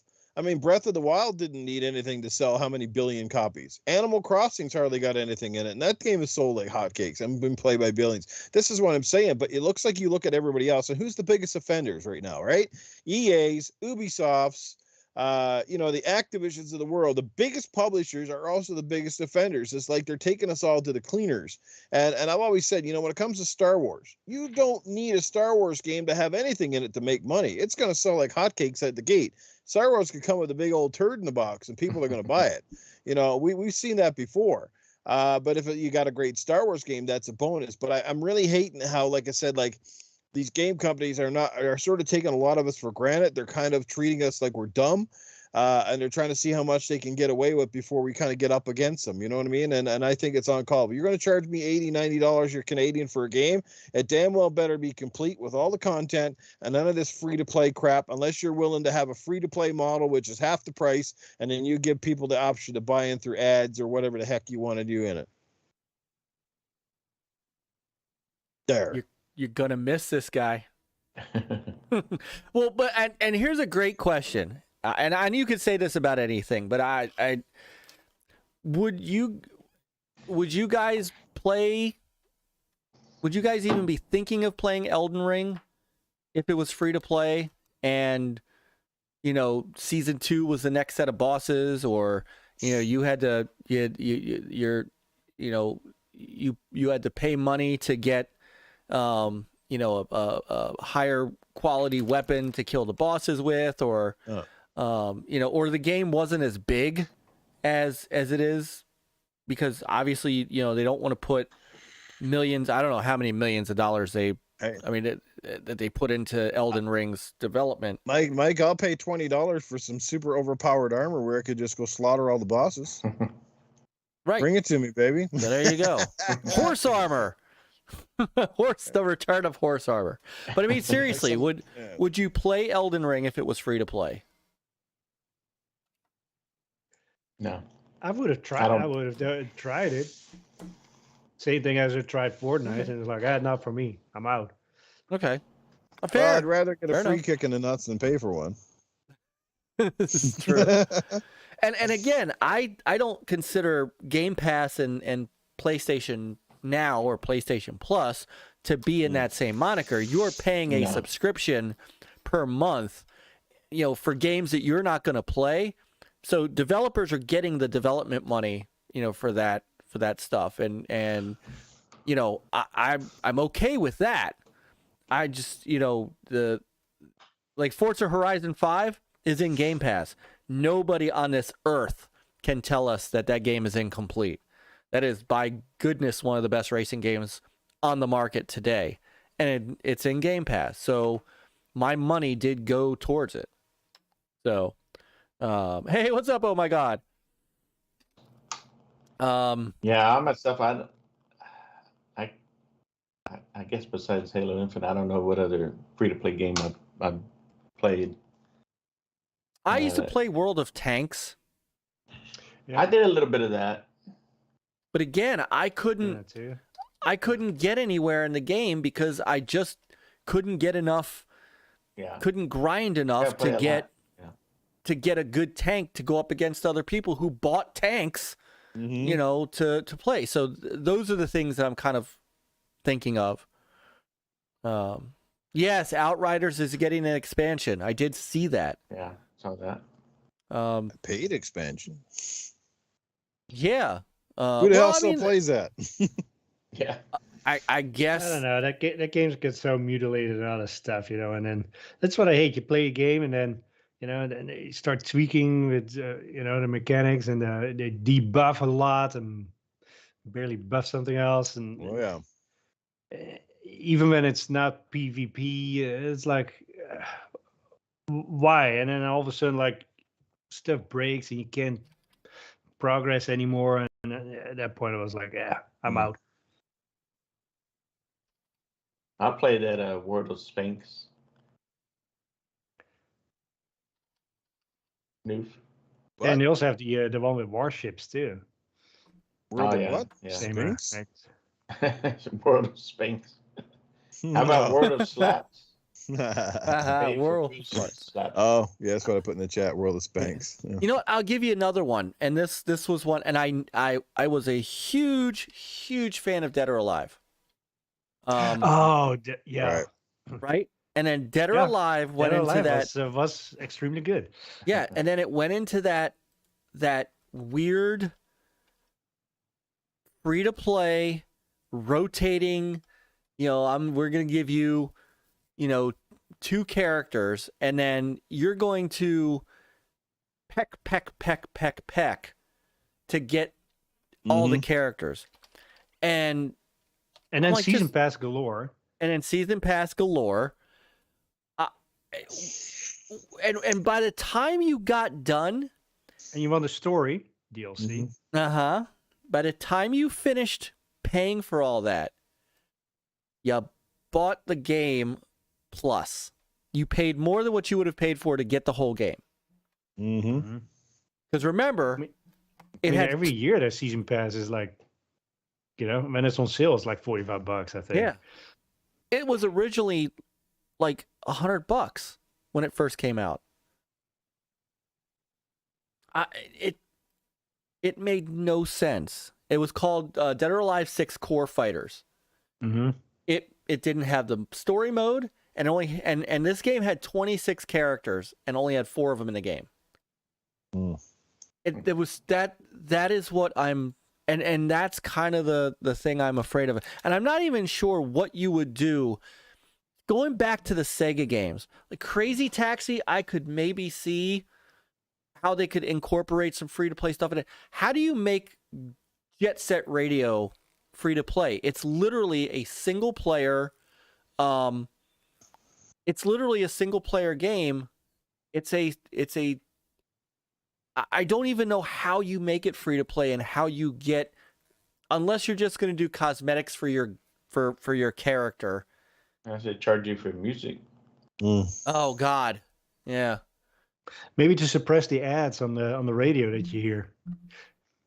You want your XM Sirius radio with some music channels. Otherwise, that have some Lady Gaga season pass or stupid shit like that. Right. Here, you get this generic, boring music, but you could buy. Here's some 80s, music, or the original music. Yeah. And then you pay extra on that for the remastered version, the Yeah. extra Right. clean version, the lossless audio version. I don't know. The What do you think lossless about audio ads and version. games, Cheeto? Yeah, that's what I thought. Yeah. Did she Yeah. fart? Cat treat, What about if they're kibble ads, Cheeto? What do you think? Hmm? No. Come on, Cheeto. All right. Well, that's what I thought.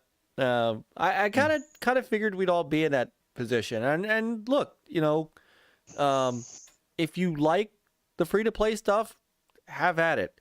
I just Mhm.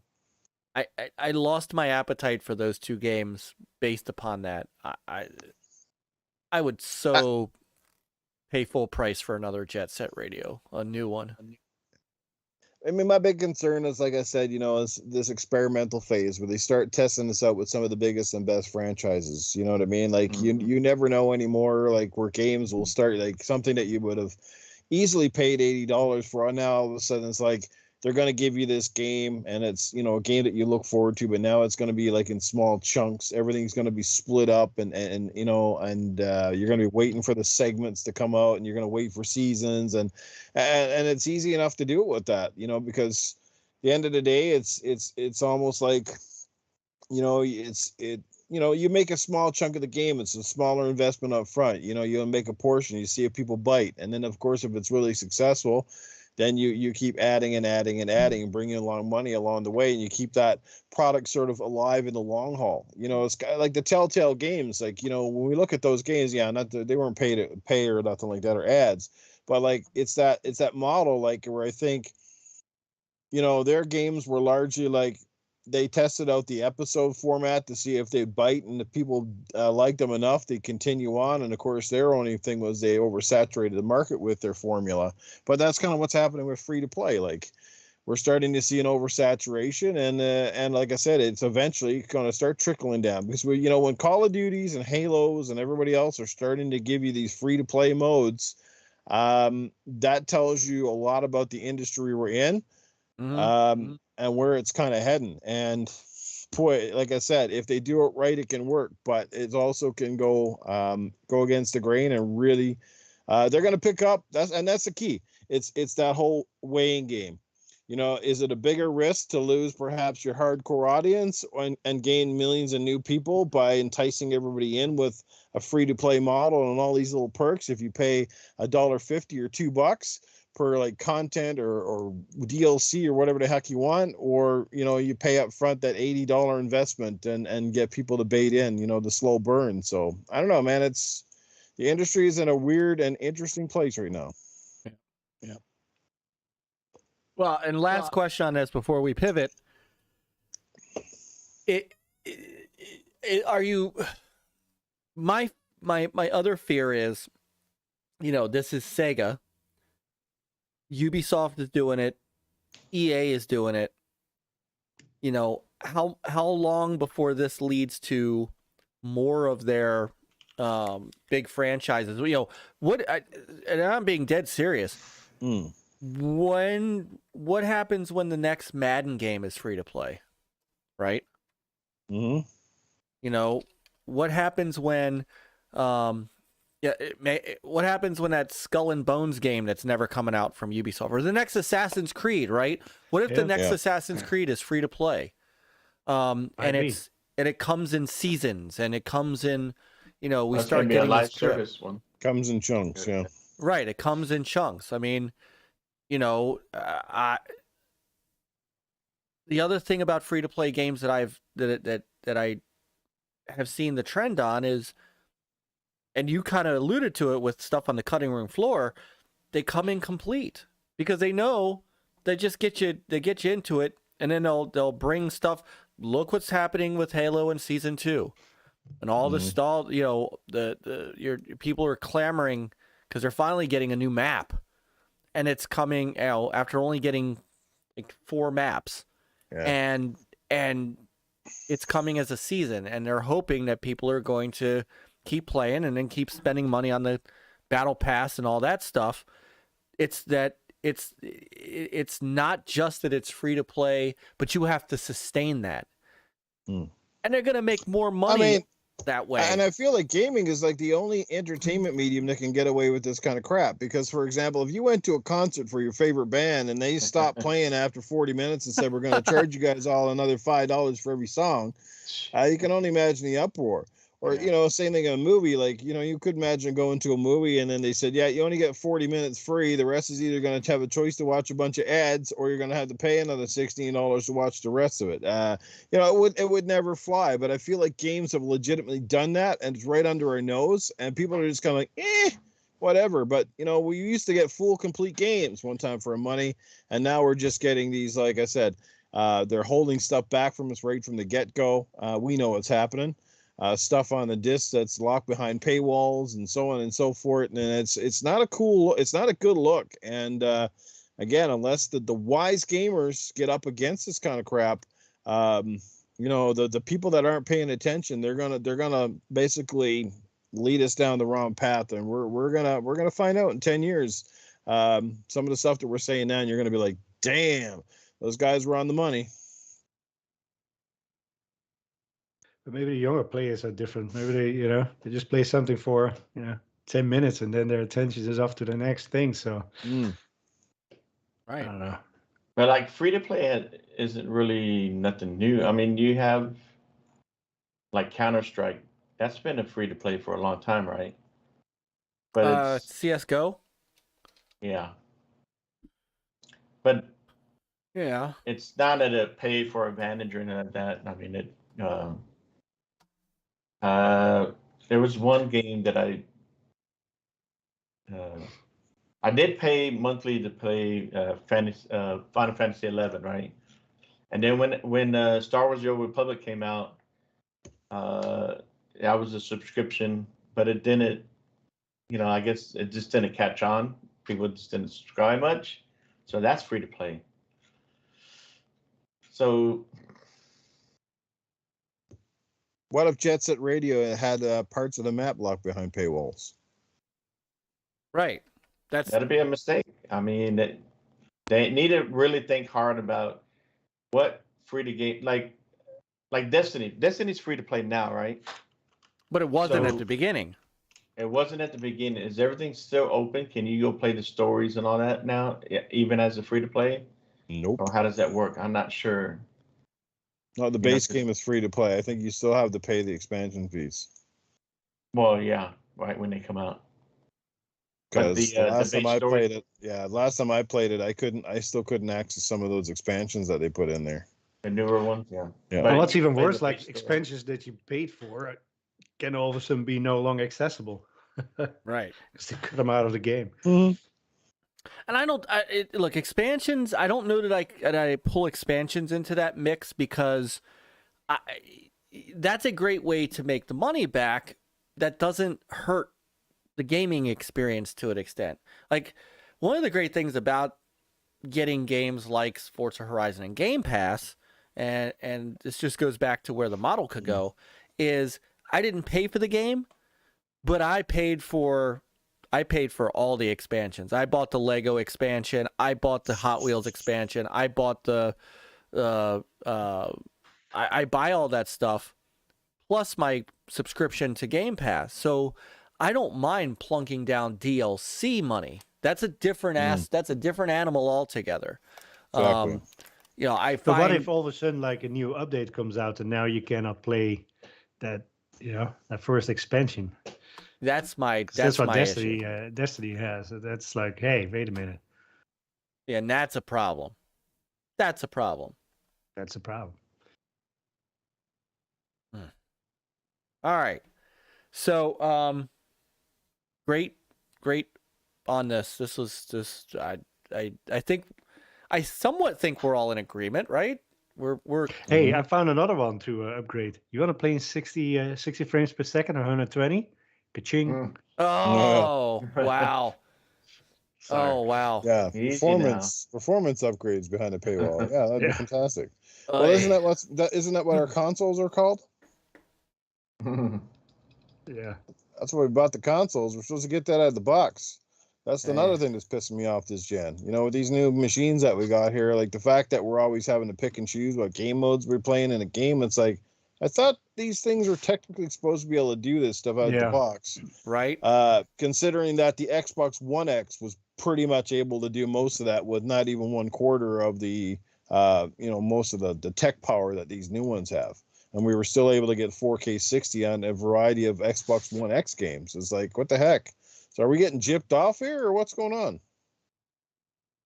And when I was playing MLB The Show last night, I noticed that off the bat there was a balanced mode that ran the game at 1440, a performance mode that ran it at 1080, and a I forgot what it was called. It was kind of a graphical mode, but it was called something else. That was 4K. High fidelity. I forgot what it was called. It was something different. It was balanced. It was almost like sharp, or it was called sharp. Yeah, and I'm like, dude, I have a Series X here. Why are you? First off, why is it defaulted on balanced? And why is it? I turned it on sharp mode. I didn't see a difference, except for, I didn't see a drop in frame rate. So yeah, I think the default should be the highest you can go, and then the system should be able to tell you what that is. System should be able to tell what that is. Yeah, it should be able to tell what setup you have, because nowadays everybody has different setups as far as TVs. They can be on a monitor and they can do the 120. Some TVs can do 120, some can't. Some can do 4K, some don't. And it's not like back in the day where pretty much all TVs were similar. But now you have so many different ranges, and they give you all these different modes, I guess, to fit whatever setup you have. But like you said, it would be nice if it can automatically detect that, which it should, right? But right. And they don't. And that's the thing. I don't even know if did Horizon 5 do it? Horizon 5 though might have 2 modes.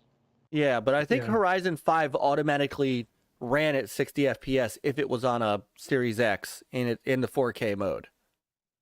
I think that's one that actually kind of knew and throttled up for the. Yeah, I think it did start off. Yeah. Okay, so great topic on that, and I'm always wrong. We took almost an hour to talk about it. This will be a quick topic. We'll get right through it. No, an hour later, here we are. So I'm going to go to one that is our other topic, and this one is, I have to think this one's going to be not an hour's worth of talk. It was 59 minutes, but yeah, okay. Let's go. A great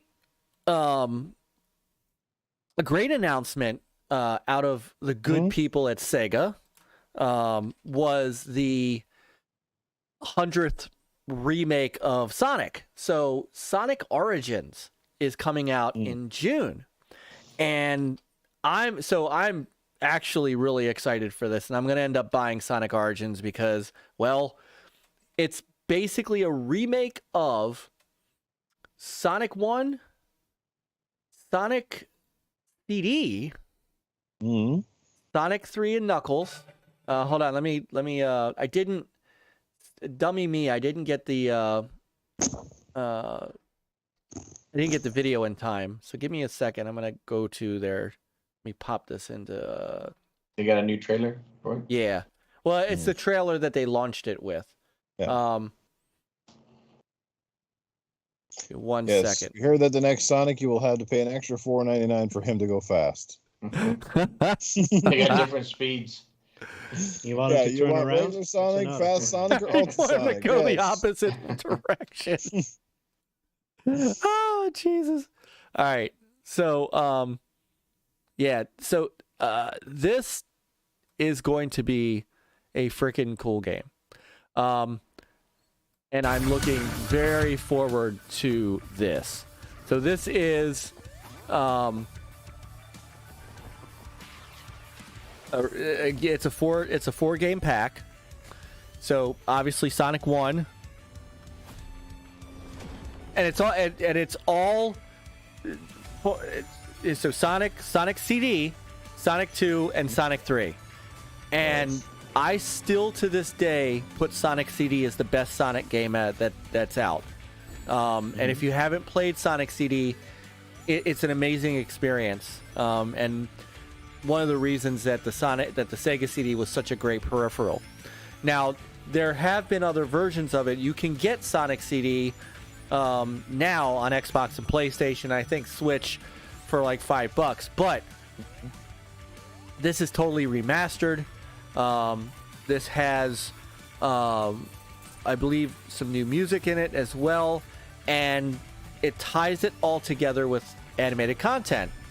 So you get you get a movie cutscenes that tie the games together. So thank you, Pace. That's right, Sonic CD is king. So this is coming out in June, and I'm all for it.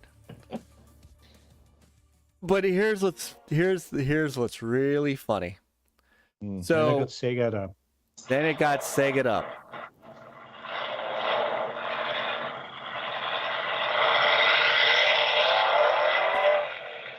And there he goes. Fantastic. Now you can go. And there goes Sonic. So, if you wish to buy Sonic Origins, pick your poison. First off, not all of these are done. Not all of these are ready yet, which is kind of bizarre. But, okay. So, depending on what you're buying is what you're going to get. And here comes the pay-to-play. So the standard game, the standard edition, I think it's $30. It might be 40. I'll double check the price. You just get the main game. Bling. For one ring. Yes, if you get the Start Dash pack, you get free DLC included with pre-order of standard or digital deluxe. You get, which is nice, 100 free coins, a mirror mode unlocked, and a letterbox background. Okay, so if you pre-order, only if you pre-order. So what's the free DLC then? It's 100 bonus coins, a letterbox background, and a mirror mode. So I guess you get to pay. You get, I don't know. So you have to pre-order. Oh, so this is the free. Okay, they call this free DLC. This yeah, standard or digital. Oh, sorry. Okay. I thought the Start Dash pack came with free DLC. Right. Yeah. So, okay. So here you go. You have to pre-order in order to get that. Now, if you get the digital deluxe version, you get the main game, mirror mode, hard missions. So you have to pay to get difficulty.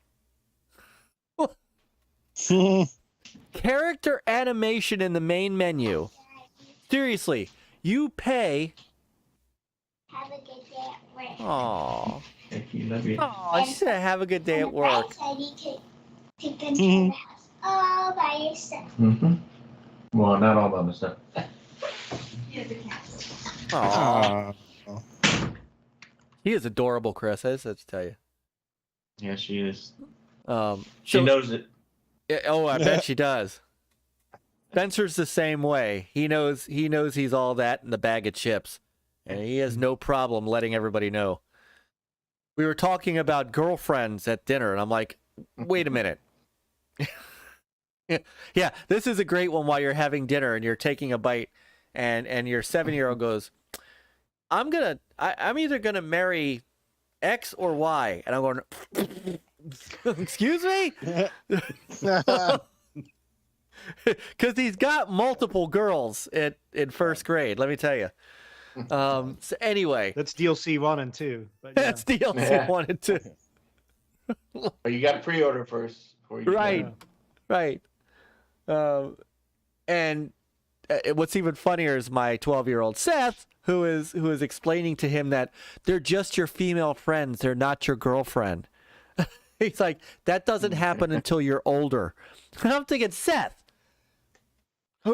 where are you giving him love advice? So, this is my household these days. Hey, what's up, brother Hasslehoff? No problem. You are not late. And yes, Seth is awesome. Thanks, brother Anthium. He will be taking over for me, and as I will be retiring on top of my game, and he will probably do a better job at hosting this show than I do. So anyway, the digital deluxe version gets you cool stuff like camera controls over the main menu islands, character animations during music islands, and additional music tracks from the Genesis titles. What? God, this stuff sounds lame. This is a real reach. This is what you call exploiting your audience. Yes. And then there's 2 fun packs that are coming soon. There's the premium fun pack, which gives you the letterbox background that you don't get in the standard edition, the hard missions, the character, but doesn't give you the additional tracks, the music tracks, and then a classic music track that gives you the additional music tracks. So if you want everything, you have to buy the digital deluxe version. Pre-order it too. Pre-order it. Yeah. And that's the only way to get everything. Well, and get the premium fun pack. Correct. Yeah. Which right now you can't even, it's coming soon. Wow. Yeah. But with the premium fun pack, you only get the letterbox background.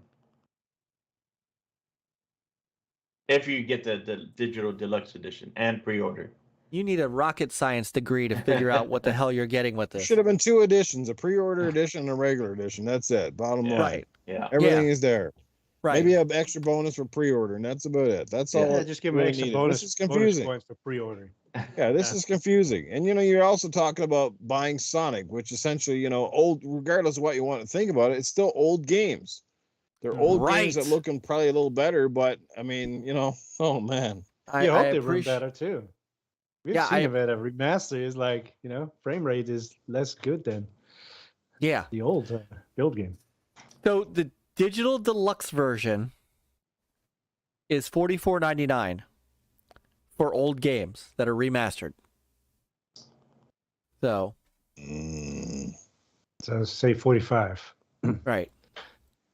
I think we just found out who Oh My God is. I didn't realize. It's good to see you, brother. I hope everybody is back to health. He'll know what I mean. Now. Yeah. Okay. Yeah. Now, the regular edition. Let's see. In this bundle. Oh, the start dash pack is not available separately. I know. So the classic music pack not available separately. Sonic Origins not available separately. What? Hold on. The only thing you can pre-order right now is I shit you not. Hold on. Let's go to the tape. Put it on the screen, guys. I'm putting it on the screen. You've got to be kidding me. All right, Brian, so I was on. Hang on, let me bring it up. All right, I'm on Sega's page. It says pre-order Sonic Origins now. Right, choose platform. Fuck it, just take PS4, PS5. All right, takes me to the PlayStation Store. The digital deluxe, $44.99. All right, here. Okay, so the standard edition is $39.99. So for $5? For $5, why not just charge $45 and give us a game? Yeah. Why go through all this hassle? Right. Exactly. It makes this game and Sega just look bad. Oh, Yeah, boy. might as well just buy the deluxe. Right, just buy the deluxe version. Let's see. Let's go to the official website. Let's see what the official You website pre-order says. it though. Oh, and they finally. Oh, the Switch version isn't even there yet. You can't even get the Switch version yet. It's gonna come out for Switch, but you can't pre-order for the Switch. So on top of everything else, you can't even. So is the what's the series? Is the series Xbox Series is it more expensive than the regular one? No. Okay, here we go. Sonic Origins. All right, $39.99. Dudes. If I was running Sega, I'd be firing someone over this crap. So first Be like, off, get out of here. this should not be a $40 game. That's the start. And then have to go through all this nonsense. Let's see what Steam shows.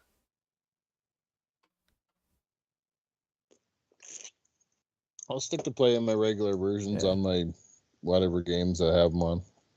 Yeah. But where I want to show you this because this is hilarious. So as always, Digital Devolver likes to stir the pot. Yeah. And I think it was, which one of you guys? I think it was Peter that tweeted this. Was it Peter that showed us this earlier? It might have been Chris. I don't know. It might have been Chris. Luma or Oma or Trek to Yomi. Yomi. Yomi. Yeah, that too. Oh, It's also coming to Game Pass. yes, I know. I can't wait. These are all the versions that you can pre-order for Trek to Yomi. Oh my god. No, Newf, look at it closely. Oh, okay. Well. Look at it closely. You get the PS4 version, the PS5 version, the Xbox One version, the SX, and the PC.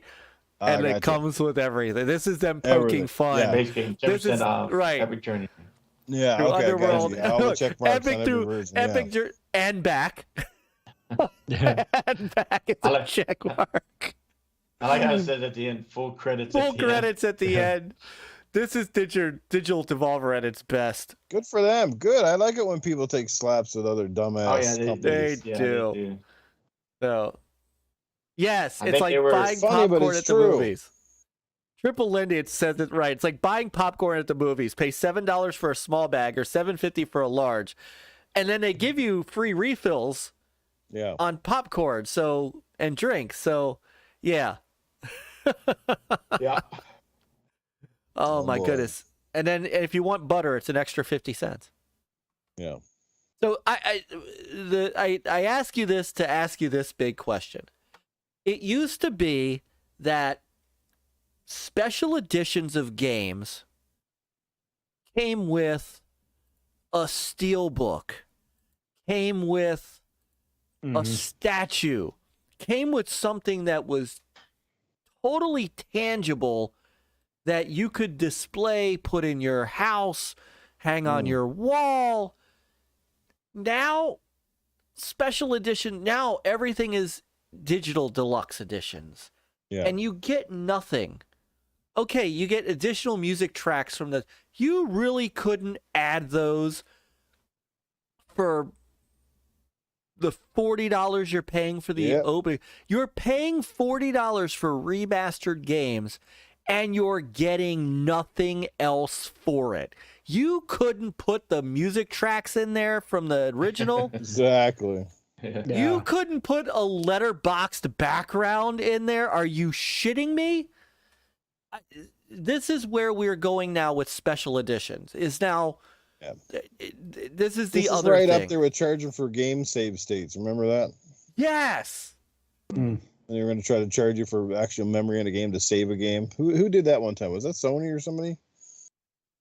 Well, There was some company that were going to charge you for save files. I was like, what the heck? Oh, that was Sony. You had to pay. It was part of the subscription. Ugh. Oh yeah. For cloud saving. Yeah. Well, somebody was going to do it. No, but it was also in a game, I think, too. Yeah, you're right. Yeah. I forgot what game it was. Yeah, they were going to do it with a particular game, and I just forget which it was at the top of it. But they're It's not actually a going to save you for the... It's not a Final Fantasy game, was it? Yeah, they're going to change it for the save files within the game itself. So you literally have to pay for your saves. Like, that's craziness. Yeah. You know, it's just oh man, this stuff's getting too stupid to even talk about now. What is going on? This is the opposite of the free to play mess. If you're gonna do this, make the frickin' standard edition free to play. If you're gonna do the rest of this, then you make this. That's when you make the other, and then make you pay for the additional. This is, and what's insulting is that it's a $4 difference, a $5 difference. That's the insulting. This is part. literally the equivalent of going to a burger shop and getting charged for every condiment on there. Right. Yeah. Well, Peter, you you're get the just specialty starting. one, and then you get them all included for that Right. price. I want to now know how much the premium fun pack and the classic music pack are going to be. If you probably don't buy the $20 total. right. You know, It's going to be more than the Something digital deluxe version. I mean, come on. I think the standard edition is the idiot version. The idiot that buys the wrong version by accident and then got stuck because he couldn't get a refund. Right. That makes it even worse. I mean, again, if you get something out of it, right? If you get, like I said, a steel book, or I mean, like Batman Arkham Asylum Collector's Edition came with like a Batarang on a Batarang thing that you can at least put on your shelf, right? You know, I remember, I want to say that I don't know. Those are I just hope tchotchkes. this fails. I hope this fails miserably because it needs to. I don't know that it's going to, because I just don't know. I think people are going to buy the standard edition. It is Sonic. People are going to buy the standard edition, and then they're going to go, oh, well, now I want the hard missions. And they're going to buy the premium fun pack. The premium fun pack, like Peter says, is going to be $20. I think it's going to be like... Well, it's probably $5, but you want all probably the classic $5. music, it's another $5, and then whatever it is. That right. But you end up with like less for more. Yeah. I mean, at least with, you know, let me bring up, because we were showing off, like, let me go to The Last of Us 2, because I remember The Last of Us 2 had some different editions too. Last. I got too many games here on the. Oh, here it is. Digital deluxe version, special edition. Yeah, with the special edition, you got at least a steelbook, and you got an art book, like something you could hold, right? A tangible piece of something. Yes, and then you got some like extra stuff, right? You got some themes and some avatars and whatnot. And that was like filler. Tomb Raider, you could get here the Ellie edition, dude. For the Ellie edition, you got a freaking backpack and a CD and a statue and a bracelet. You got all of this shit there. And I was like, what, $199 was this thing? I mean, but that's at what I'm least talking about, though. This is the stuff you get. Tangible things that make it worth the while, not just little things that are in the game that should be there to begin with. Right. I cannot, for the life of me, believe that they are going to charge you extra money for Genesis music tracks. Hey, what's up, Scepter? What's up, brother? This baffles me that you will pay extra to get hard missions. Hard missions. Wow. Could have been worse. Paying for a kick in the nuts. Thank you. Yeah. Could have been worse. Like you only get hard missions. You want to play the regular mode, then that's where you have to pay. Right. Scepter says, remember gonna be stuck playing those what do you call it, those levels in between the Sonic when you're trying to get the emeralds. You're gonna be stuck playing those forever. Yeah.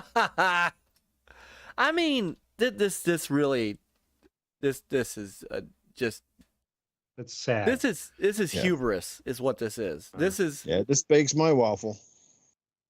Yep. Oh, we did Hasslehoff. He said, "You think this is bad? Wait till Sega launches the new Jet Set Radio Crazy Taxi using a Fortnite model." We talked about that earlier. We did. Gonna be paying $5 next to put the red shoes back on Sonic. That's what's gonna happen. He doesn't have his red shoes anymore. I mean, Or you can $10. You can get the Nike version. you were not far off when you said pay extra to go fast. You're paying extra to get character Think about this.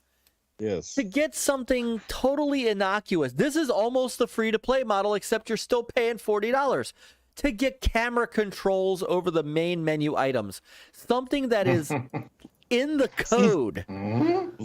It's in the code. Remember, do you guys remember the big to-do over games having DLC on the disc? And locked behind DLC that was literally on the disc that was shipped out to you. This is that level. Yeah, this is a $40 free to play game. They should advertise it like that too. Like, Yeah. It's a free to play game. For $40 you get the game. Wow. You get the character. You know, that's where I like to be. I'd like to be a fly on the wall of some of these boardrooms when they start these, like how we're going to sell this game and what stuff we're going to put in. Like, I really like to be the fly on the wall because I'd like to smack some people, you know, like who's coming up with this crap and who the hell thinks that that's going to sell? These are great options for our Sonic fans. They're just going to love this shit. Like, no, you're giving us next to nothing. What's like this? Like, how much are we selling this game for? 45. That's too much. All right, we cut a bunch of stuff. What if we don't give them difficulty modes? Exactly. It's What if we... someone at Sega that's a Jim Ryan equivalent. It's a bean counter. Oh my Oh my God. God. Looking at man, I gotta wonder, man, like who is running these things? Who's coming up with this stuff? I'd fire your ass if you came Hey, to do that crap. You know what their standard edition is? That's the Game Pass version. Right. So Hasslehoff says he is giving a shout out to Femboy fans for doing the animation restorations on this new Sonic collection one more time because of his efforts. And yeah, I mean that the animation, the cutscenes look awesome. Like I love that idea. Scepter, if you need an Excel spreadsheet, you're doing it wrong. I mean, this is just where are we going with this? I mean, people want to know why I can't go 1 week because then we won't get our shill checks, guys. I can't go 1 week without mentioning the upcoming Intellivision Amico. If ever there was a reason to stay on board with that thing and hope that it comes out, it is because this bullshit isn't going to be happening on that console. You're not going to get this nonsense. Good. The games might only be $10, $15, but you're going to get the whole game. Yeah. Exactly. So this is craziness. And if this does work, this opens the door. Yeah, I mean, like I said, it's not the first time we've seen various versions of a game, but I mean, like you said, the stuff that they're giving you is so non-tangible. It's stuff that should be there in the standard version of the game. Like you were talking with The Last of Us there. Like that's kind of cool. When you get those versions, you get the standard, you get the game, you get your DLC, and then you get all the collectible stuff that really stands out, and you can be, mounted on your wall or in your room and be proud that you got the version that's, like this offers next to nothing for a Sonic fan here. This is almost insulting. I completely agree. Lupa says vote with your wallet is the only way to stop it. But if everybody buys the digital deluxe, I mean, well, I think does it really matter for them or to them that there was the standard edition there? Yeah, that's a good point. Because I mean, you make a very good point. Are people? I want to know who the people are that are going to actually buy the standard edition and not spend the extra $4 to get the rest of it? I think it's just by accident. Yeah, or they just don't know. I mean, I paid $100 for the Sonic Mania Collector's Edition. That thing was cool. That came with a friggin' life-size Genesis with a plastic Sonic stuck onto the top that even made the Genesis sound. You know, it came with an actual cartridge. Now, the only thing that would have been cooler is if Sonic Mania was on the cartridge and you could have played it in a Genesis. Now, that shit would have been really cool. But That was been cool. and that was $100. I paid $100 and I think I got every penny's worth. Like, that was cool. It actually had a ring inside the cartridge, too, an actual steel like Sonic ring, and then you had this metal card, and that was a cool, like, for, I know it's still $100, but like, I mean, that's a collector's edition. That's something you go out and you spend because that's something that is going to stand out, you know? Yeah. Yeah. Did any of you guys get that one, the Sonic Mania Collector's Edition? I did not. No, I didn't. I did not, but man, I would have liked to. But you know what I'm talking about, though, right? Yeah. The life-size yeah. Genesis with the Sonic statue on it. Yeah, that was crazy. And then you press the power button, the actual Sega would come out. That is, I'm looking to see if I was looking to see if I actually have that, a picture of that. I was looking to see if I actually have that. I don't. I don't think. Let me see. I can go grab mine and show you if you haven't seen it. Yeah, I'd love to see it. Oh, goodness gracious. Yeah, I do remember when that came out. That was pretty cool. Oh. Why can't they just make this stuff simple, you know? You want digital, you want physical, you want, you know, statue, Right. or you want, you know, something. And not this Dude. like 20 million different flavors and Yeah. Standard Ah. edition, one ring. yeah, and then But, I and mean, it's like there's a digital deluxe edition, and you maybe you have like physical deluxe edition that comes with whatever something too, and Yeah. what the heck? Just sell the full game. Yeah. People, and that's again, it's so close to the price. If that digital deluxe edition came with what Newf has, like in his hand there, then that's one thing, man. That looks beautiful, and the So right box down looks to like the- a Genesis right down box. to the authentic packaging, okay? Like of the Sega Genesis box. Yes. And then on the back looks like a Genesis box. Right? Like this is pretty nuts, man. Like that's how cool is that? And then you open this sucker up. Fucking awesome. Let You me see if know. I can. Hang on. Let me get you in the middle here. You open this sucker up. So inside is another box. Hang on. I'm gonna give me a second. I'm gonna. Yeah. Did you unboxing Newf? Because I remember watching. I think I might have on this one. I thought you did. I thought I remember watching yours. Okay. Hang on. Sorry. So I- then you there have we the go. same box again. Okay. There But we go. now, if you can open the front lid here, if you guys can see it very well, but you open the front lid and inside you're going to see all the stuff that's here. Okay, so there you go. Now, if you take off the plastic, so inside was a digital code for the game. So the first thing you're going to get, you're actually going to get this. So it's a life-size Sega Genesis. Right, articulated perfectly with the high definition graphics on the screen, the whole 9 yards. And Sonic there. I don't know if you guys can hear it, but listen up. Here it goes. Yup. You hear See, that? that's awesome. That's cool. Even the volume control goes up and down. The reset button does not work. Of course, you can't play any games on there, but it's pretty cool. Yeah. So inside was obviously the digital code for the game. Then they give you this credit card like, I don't know what it is, like a collector's thing, just like a little metal collector's card. That was Nice. kind of cool. And this was an added bonus. So inside, like I said, the only thing that would have made it cooler is if this cartridge actually had been a functional Sega Genesis cartridge. But what they did was inside this cartridge, you guys see it good? Yep. Yep. So you pull this out. And now inside the cartridge is an actual collector's ring, an actual metal ring, Holy probably shit. gold coated inside the cartridge. That's cool.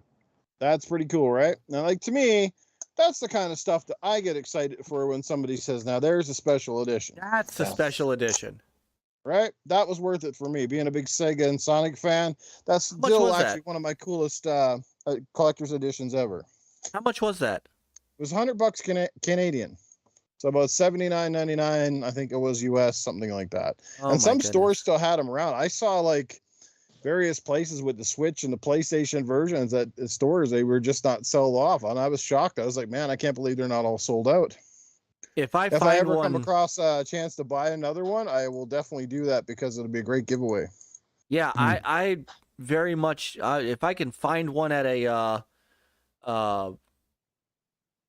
GameStop somewhere, just sitting on a shelf, I'm absolutely gonna pick that up. Yeah. And I already But that's have what I'm Sonic Mania. Yep. Wow. That's No, that's a worthwhile. I mean, it sucked that the game was digital. It would have been cool if it was like on a disc or something. But hey, it is what it is. yeah. And it would have been cool if like Sonic 1 was was it a cartridge? But even that's that beautiful. packaging, like right down to the authentic, the Sega Genesis packaging, and then the description of the game on the back. Yep. Welcome to the next level on the side. Yeah. Yeah, gorgeous pixel graphics, a brand new adventure, so some really, really cool stuff there. Absolutely. They did that one right. They did that one right. Yeah. Scepter says it's going for 170 on eBay right now. Wow. Yeah, and like I said, and like this Genesis is like legitimately the same size as the original console. That's so cool. Yeah. Right? Yeah. I can't wait to put this on like a shelf, but right now I'm still doing the basement, so I haven't got it set up anywhere. So yeah. Another time. There you go, guys. That's my Sonic Mania. Sweet. That's awesome. Yeah, it's $111 on Amazon. Damn. Still not bad, really, in the grand scheme of things, I guess. Oh wait, yeah. hold on. The Xbox One version is $78.99. Oh, that's actually pretty good. That is good. Add to cart, checkout, done. Get it tomorrow. I'd be all over that.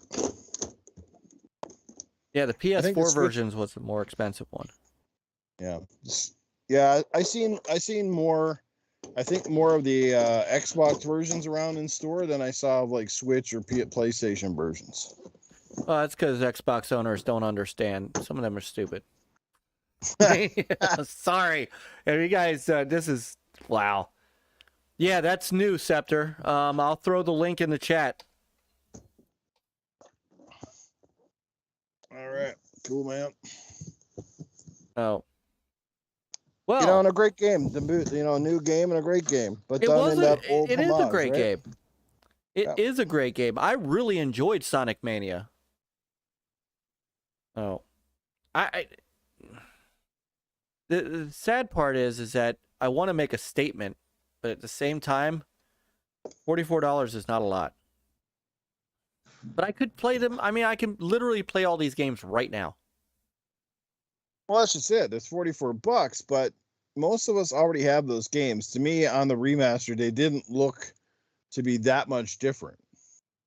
So that's a lot of money to ask people for very minor upgrades to the game, Right. really.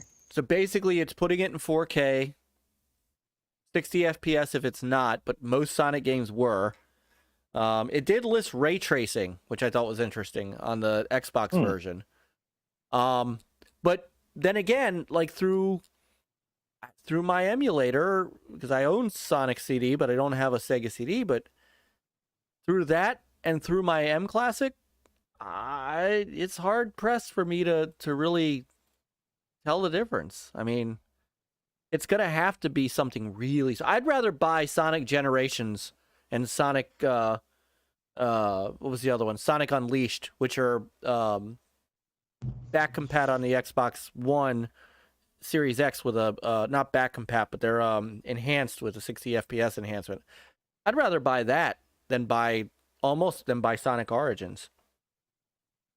Oh, there's Titan. Brother Targo's in the house. What's going on, man? Oh, I just finished up a game of Smite. You probably did. So, Titan. Take a break from that free to play. Smite. Titan, Newf has an announcement to make. Yeah, Titan just wanted to let you know now that starting in 1 month's time, I'll be a full-time member of the original Next Level Gaming podcast.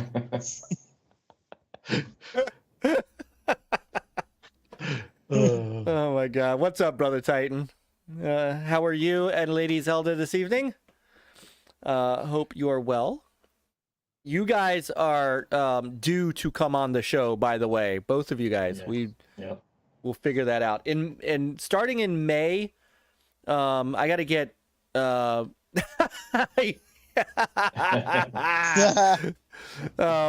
starting in May, we're gonna start bringing in some other people. There are some other folks that have been very interested in hanging out with us. We're gonna welcome in Jay Fonzarelli. He's gonna come and visit us. Mr. Boomstick is gonna come visit us. And actually, by the way, a couple of programming notes. Not this Saturday or next Saturday, on May. Hold on, let me get my calendar out because. On May 2nd. On May 2nd, yeah.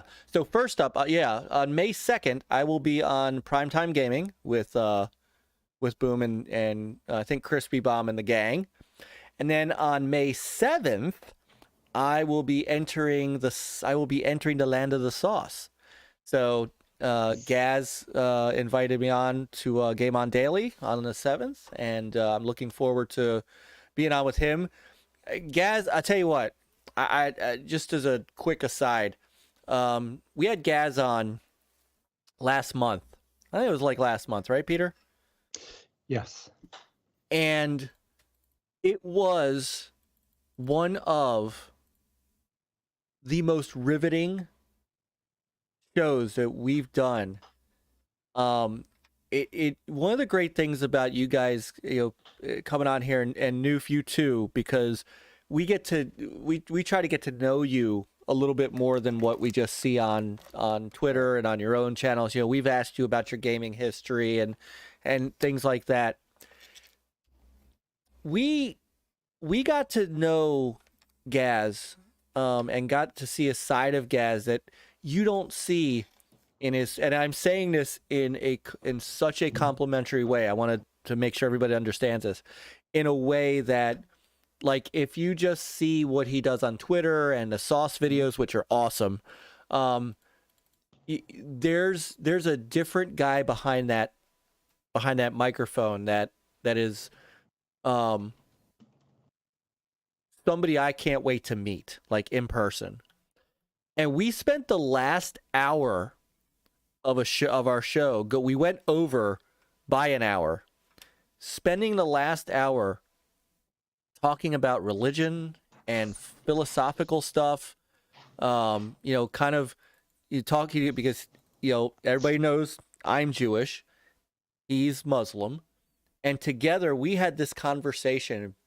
The three of us, me, Peter, and Gaz, had this amazing conversation, nothing to do with video games. See, Mass also, one of NLG's best episodes. That last hour was just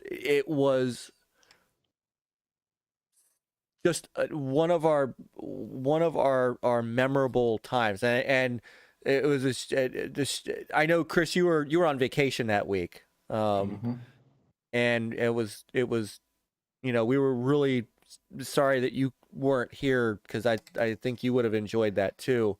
But just I will stand with Gaz any day of the week. The man is just such a great guy. And there was a time that set all this up, by the way. There was a time when I was going through a kind of a rough patch a couple of months ago, because you're not allowed to like this in Television Amico, right? You're not allowed to be a fan of it, or want it to come out or anything like that. And I was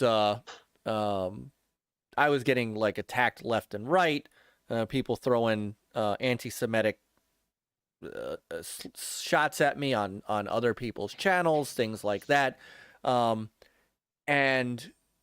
he DM'd me and just was talking to me. He was like, dude, tell me what you need from me. And that was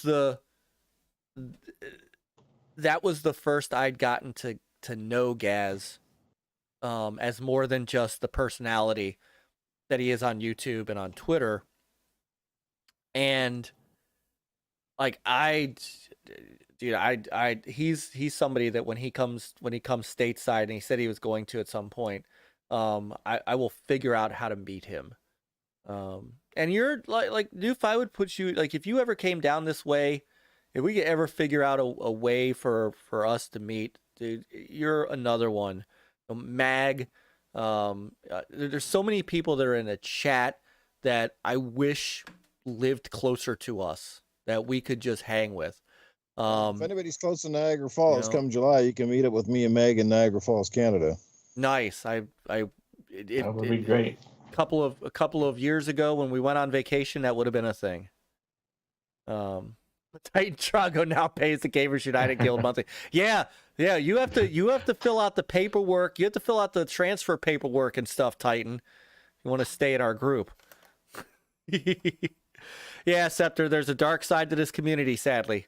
But I said that to say that while there's a dark side to this community, there are people out there like Gaz, like Newf, like you guys in the chat that lift people up, that make this community the unbelievable community that it is. And I Hasslehoff, I can start hanging around your house, but not sure if that'll make you feel good or bad. I would invite you in for sure. So those are the kind of experiences that we love. And so, we're going to get to know some other people. We're going to get to know Fonz and Boom and stuff like that. And they'll be on, we'll be on, I'll be on, and it's going to be, we strengthen each other that way. Mm-hmm. So, sorry, that was a tangent I wasn't expecting to go off on, but that I'm still having some emotional feels from you leaving the scene, Newf. So. It's been tough on a lot of people, but honestly, and obviously I had an emotional time too when I made the announcement. I remember. Definitely something that took me harder than I thought. Because I know how long I've done this stuff, and I know all the friendships I've made, and the growth, and there's a lot of things. It's a whirlwind of emotions. This is not like 3 or 4 months. I've been at this a long time, and a lot of people have come to know me, and I think for the most part, I'm proud of the fact that despite everything, I've stayed true to my form. I've never wavered. I've always been a staunchy old crusty bastard for the most part. Some of my opinions aren't overly liked, but they are just, I always speak from the heart. I say what I feel, and I've told it like it is, and like I said, and I built up a great following. And I've really loved the dynamics I've had with Gaming After Dark and the adult sort of flair, and I've certainly loved how I've expanded the channel with adding a great group of people over on Good Morning Xbox, because it can appeal to a different audience and in a different time zone. And a large reason why that one existed was because I had a lot of people that wanted to watch GAD, and they happen to be in the UK, and the time zone is obviously extremely late for them, or early in the morning. So that's kind of where the GMX came from, was and I tried my best not to jump on anybody's nights or over anybody's time slots, but that's progressively getting extremely hard to do, because the podcast scene here now is more crowded than I've ever seen it in my life. It's absolutely insane now. It used to be when I started, like I told the guys this past week on GAD, I said, when I started, and trust me, there was podcasts, and maybe it's just because I'm not in all the social loops, but when I started, I literally could probably think of about maybe 6 podcasts that were certainly fairly big or had some kind of notoriety. And fuck, every time I turn around now, it's like, here's a podcast, and here's the 5th podcast by the same guy, and here's so it's not only turned into everybody doing a podcast, but some people are doing multiple podcasts, and then they're streaming, and then they're doing this. And I don't, that can apply to a lot of people, and I mean no offense by that, but I'm just saying it's a crowded space, and and it's much like gaming. There's only so much time you can podcast or stream, and if you're doing those things, there's something you're definitely not doing. You're not playing games. And I feel it's almost counterintuitive if you're going to be doing podcasts talking about games that you're essentially never playing because you're always doing something else. Right. And I just couldn't find the time to do work, to do life, to play a game, and then podcast and still sound like, you know, nothing worse than going on to people's podcasts and people ask you, have you played this game? What'd you think of it? And you're like, yeah, I haven't gotten to it yet because I just haven't been able to play much games in the last 3 weeks, you know, and the FOMO was definitely real. Like people get a new game every time something pops out. And if you don't buy it in the first week, you're basically like lost in the flood and nobody else plays it. Like, heck, by the time I think I got the Outriders, most people were done with it, moved on to something else, you know, but anyway, it's been awesome. It's been a great ride. It has been. And you know what? Something you just said, and to show you, you just said, you know, there's a lot of people that are upset over this. That should tell you what impact you have had on the scene and in the community.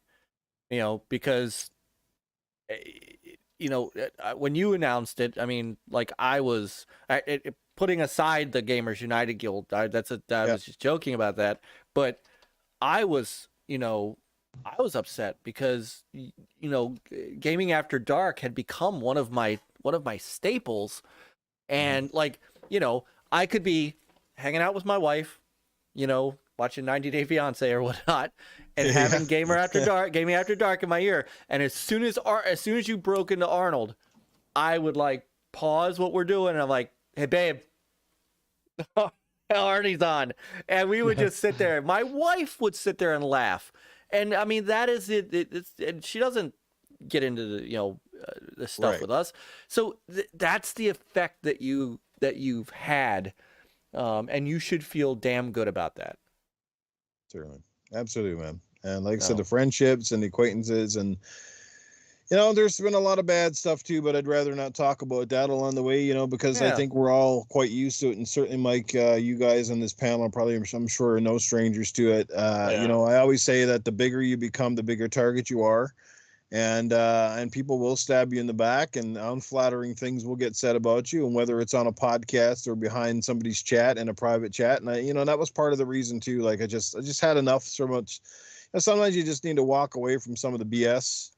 And sometimes you got to find out who the real people are. And a lot of fakers in this community, a lot of people, and that's the thing I've always struggled with, is trying to figure out like who's genuine and who basically putting on a charade for their channels.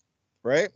Because sometimes, you know, like me off the screen, and anybody that knows me, and you can ask MAGG, like I'm Nukem when he met me. Like there's nothing different about me. What you see is what you get. I'm the same guy. I'm the same laid back, easygoing, crazy motherfucker.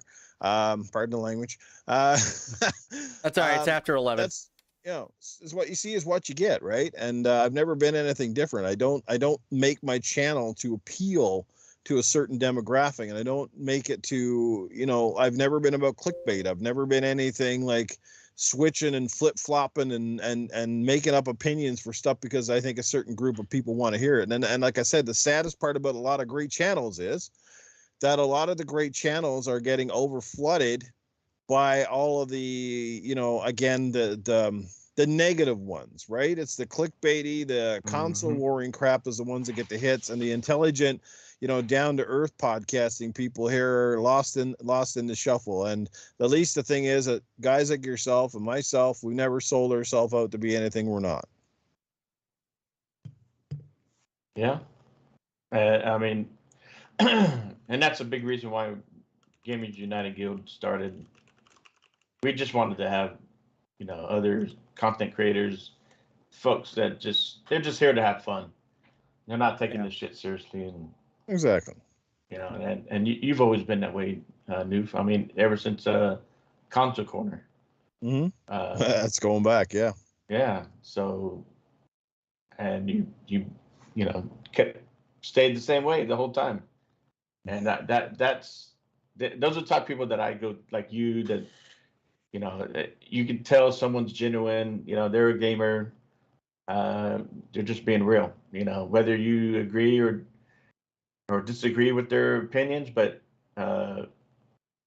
overall, you're cool about it. You're not a, you know, asshole about it. You're not clickbait and all that shit. So, that's what I'd rather have that any day. So Real that means we opinions, only man. got 20 or so views a show, so be it. But we got a lot of cool people that always Wow. show up in our The chat, chat. interact with us. And Yeah, and like, that's Oh, yeah. chat. and that's how I could tell, like in your shows, you see people just always weekly. They're same people there Same majority people. of the time, and they're always interacting with you, and you're interacting back. I love it. And It's the that best way means to a be. lot. That's why I have a hard time watching shows after they're not live for that fact alone.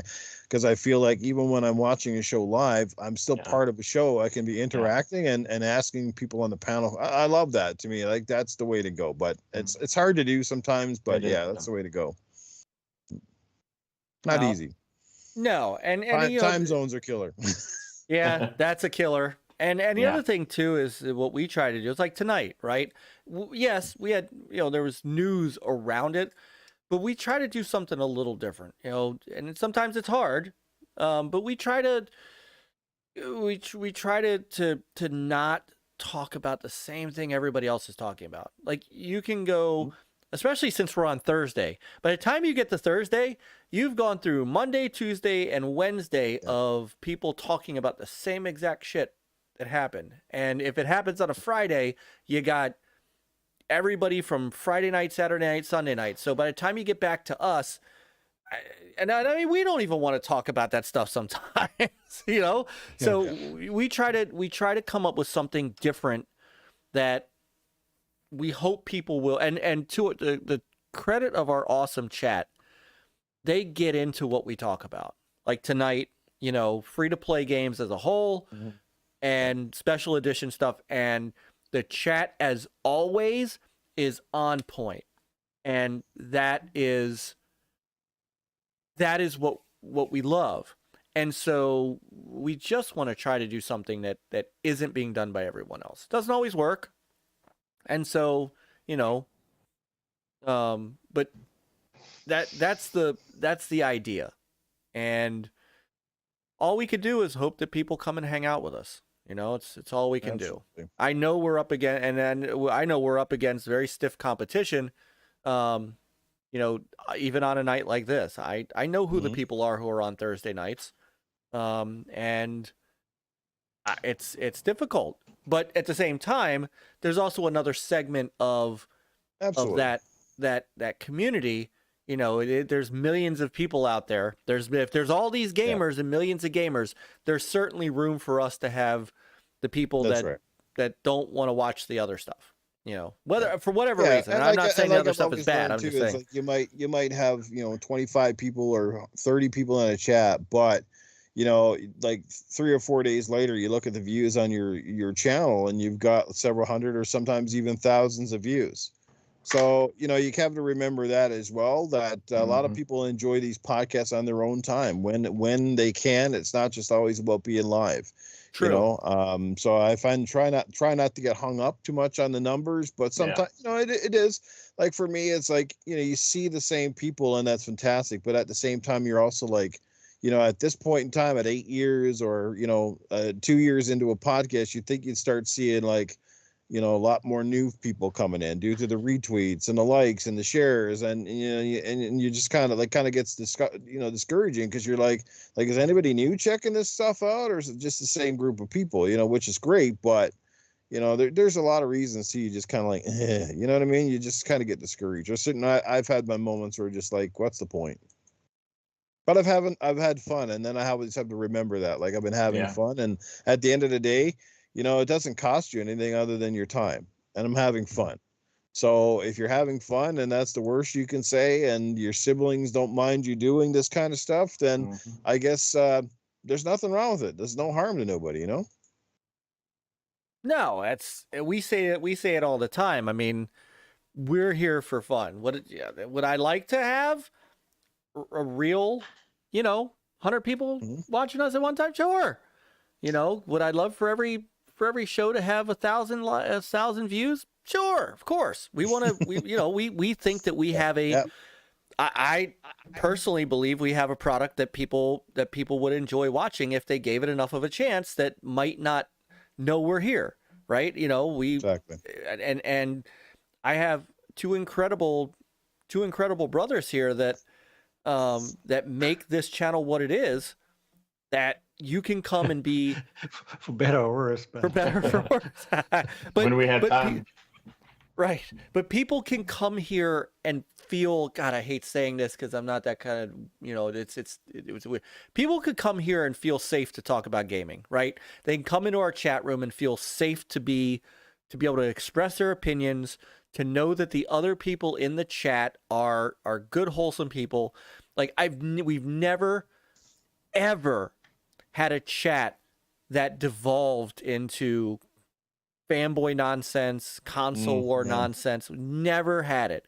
You know, even when we talk about things that have, you know, that are like that, when we have our, you know, Miko-centric shows where we might have an executive on or something like that, I've got enough people pre-banned that you can't come in here and start your shit. And we pride ourselves on that. We pride ourselves on having a place where, you know, people can come in and talk about gaming and talk about the things they love about gaming.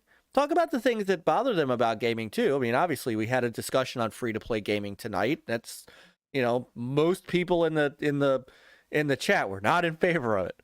But they can come and they can have that. I can put that to the test by mentioning Smite. You know, but That's true. People could come in and have those opinions, whether they agree with us or not, and feel like they belong here, right? And that's what we offer. And I feel like that's a product that you know, I do wish sometimes that we got in front of more eyes. At the same time, I love the chat that we have. You know? Yep. Yeah, we got 20 people in the chat, but I'll take these 20 people every day of the week. Yes. Every day. And they're people that came from, honestly, and I appreciate this. You've had us on Gaming After Dark. That's where we met Masshole. You know? That's where we met Titan. That's where, and through Titan, that's where we met Princess Zelda.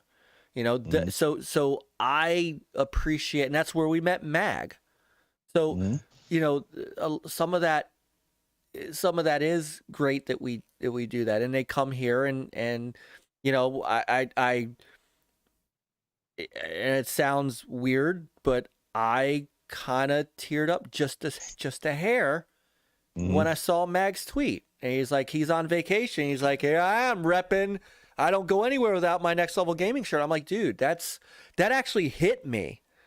That because that's all we ask for, is that people come give us a chance. And if they like it, hang out and be cool. And I know MAGG can't because he's working, but the fact that he comments on our video, we've grown that audience. So I'll take that. I'll take you guys in the chat every day of the week. Some of these guys I met through the retro community, right? Triple Lindy, Scepter, 21 Samich, you know, and met through the Amico, to be quite honest, Hasslehoff and Lance Jennings and those guys. That's, by the way, I think you gave me a great idea for a new Newf Nukem t-shirt. I should have a Newf Nukem t-shirt that's pretty much black, and on the t-shirt it says "Cameras off, farts incoming." Nice. So I will take everybody. In the back. You know, and I certainly hope, Newf, I do certainly hope that, you know, you'll hang out with us in chat once in a while, and once in a while you will be here. You know, once in a while we can get you to. When you get a buck up your ass, man. Next time you guys will see me in any capacity will probably be around the week of was it May, June, when Xbox starts dropping their sort of, well, no E3 this year, so their, you know, their show or whatever, you know, all of their videos in the summer of whatever, Summer of Arcade or Summer Gaming from Jeff Keighley. That's probably when I suspect you guys may see me come back for a quick video or something here or there. Well, when you get a bug up your ass to talk about something, you know you have a home here. You know you Appreciate have it, a brother. place. You know you have a place to hang and talk and jump on It's funny. here and shoot the Graphic shit God with us. keeps telling me every time he does Retro Renegades that he send me a link and I can jump in. I don't know where the hell these links are because I don't see them in my chat anywhere. I'm like, you keep talking about these invisible links that I apparently don't have. I don't know. He's fucking with You're you. welcome to. You got the link. I'm like, where's the link? No, I know. don't. But anyway, He's a sucker. Oh my yeah, goodness. he's just trying to make me double check. That's all. I'm going There through all you my go. DMs. Where's that Oh. link? Oh my goodness. Massel said I had a Titan Drago t-shirt. I was paid to take it off. Oh my It goodness. probably looks like a Pornhub link. Maybe for that. Oh my goodness. Titan's probably got a shirt that's gonna say you ain't played it right till you played some Smite. That's a good one. So Zelda, I'm gonna write you a note because she popped in the chat and I was talking to Titan. I said, Titan, we've got to get you and Zelda on here one Thursday night. But apparently Axel gets everybody together for their brainstorming session for tomorrow night's Iconic Video Games podcast. Mm-hmm. Also an unbelievable podcast, and I was privileged to hang out with him last week. Not last week. Yeah, I think it was last week to talk some Sega Saturn with them and fill in for Princess Zelda. I might have, I don't know, I might have used her voice a little bit. Oh yeah. So I'm actually surprised she's not upset with me over that. But I'm gonna write a note for you, Princess Zelda, and please excuse Princess Zelda from the meeting so she can be on NLG with Titan one evening. So we'll get him. There you go. And thanks to our little Sonic Mania promo, Dark CMF has now grabbed the Sonic Mania Collector's Edition. How about that? Nice. I'm going to grab one. I'm going to go and if I find one at a GameStop, I am going to grab one. And I've got some trade bait games that are on my shelf that I could use to help pay for it. So I had a whole shit ton of DS games the kids don't play anymore. So all right. So it's midnight. We've gone our 3 hours. I should just stop saying it'll be a short show because it's never. Without any topics, look. Without any topics. We didn't have a topic in the world. So you better not be trading away Seth's game stash. He'll never know. So I love it. I've heard of Mortal Kombat. Yeah, but you can't play it yet, Seth. So oh man. All right. So 3 hours is pretty short for you guys. Yes, it is. But I'm gonna get us out of here because I know Newf is feeling still a little bit under the weather. Although you have hung in beautifully. You would never know. All I had to do is just wind you up and get you started, man. I think the energy drinks kicked in at some point and a few Tylenols. So yeah, definitely feeling better than I started. Let me say that much. There you go. You could always say, what was the correct answer is this because I was on with you guys. That's the correct answer. Yes. It's all those smiling faces like HDK. Oh, that's right. Dark CMF said he became a channel member that night. That's right. Which we appreciate. Oh, there he is. Super cool. There's Coop. He said you can start now. All right. Super Here No, we're not really good. Okay. All right. So, good night, Triple Lindy. We're getting out of here ourselves. Newf, I'd ask where people can find you, but it's going to be nowhere. That's it. Be very little activity, but you can follow Wow. me on Twitter and you can still subscribe to my channel. I'm not closing it down. It's just going to be a Good. little bit dormant. So there you have it. So just head over there and follow me, Newf Nukem, pretty much everywhere. My last community game night coming up this Saturday, at least for a fair long time. So we're going to be doing some Halo Infinite Saturday night.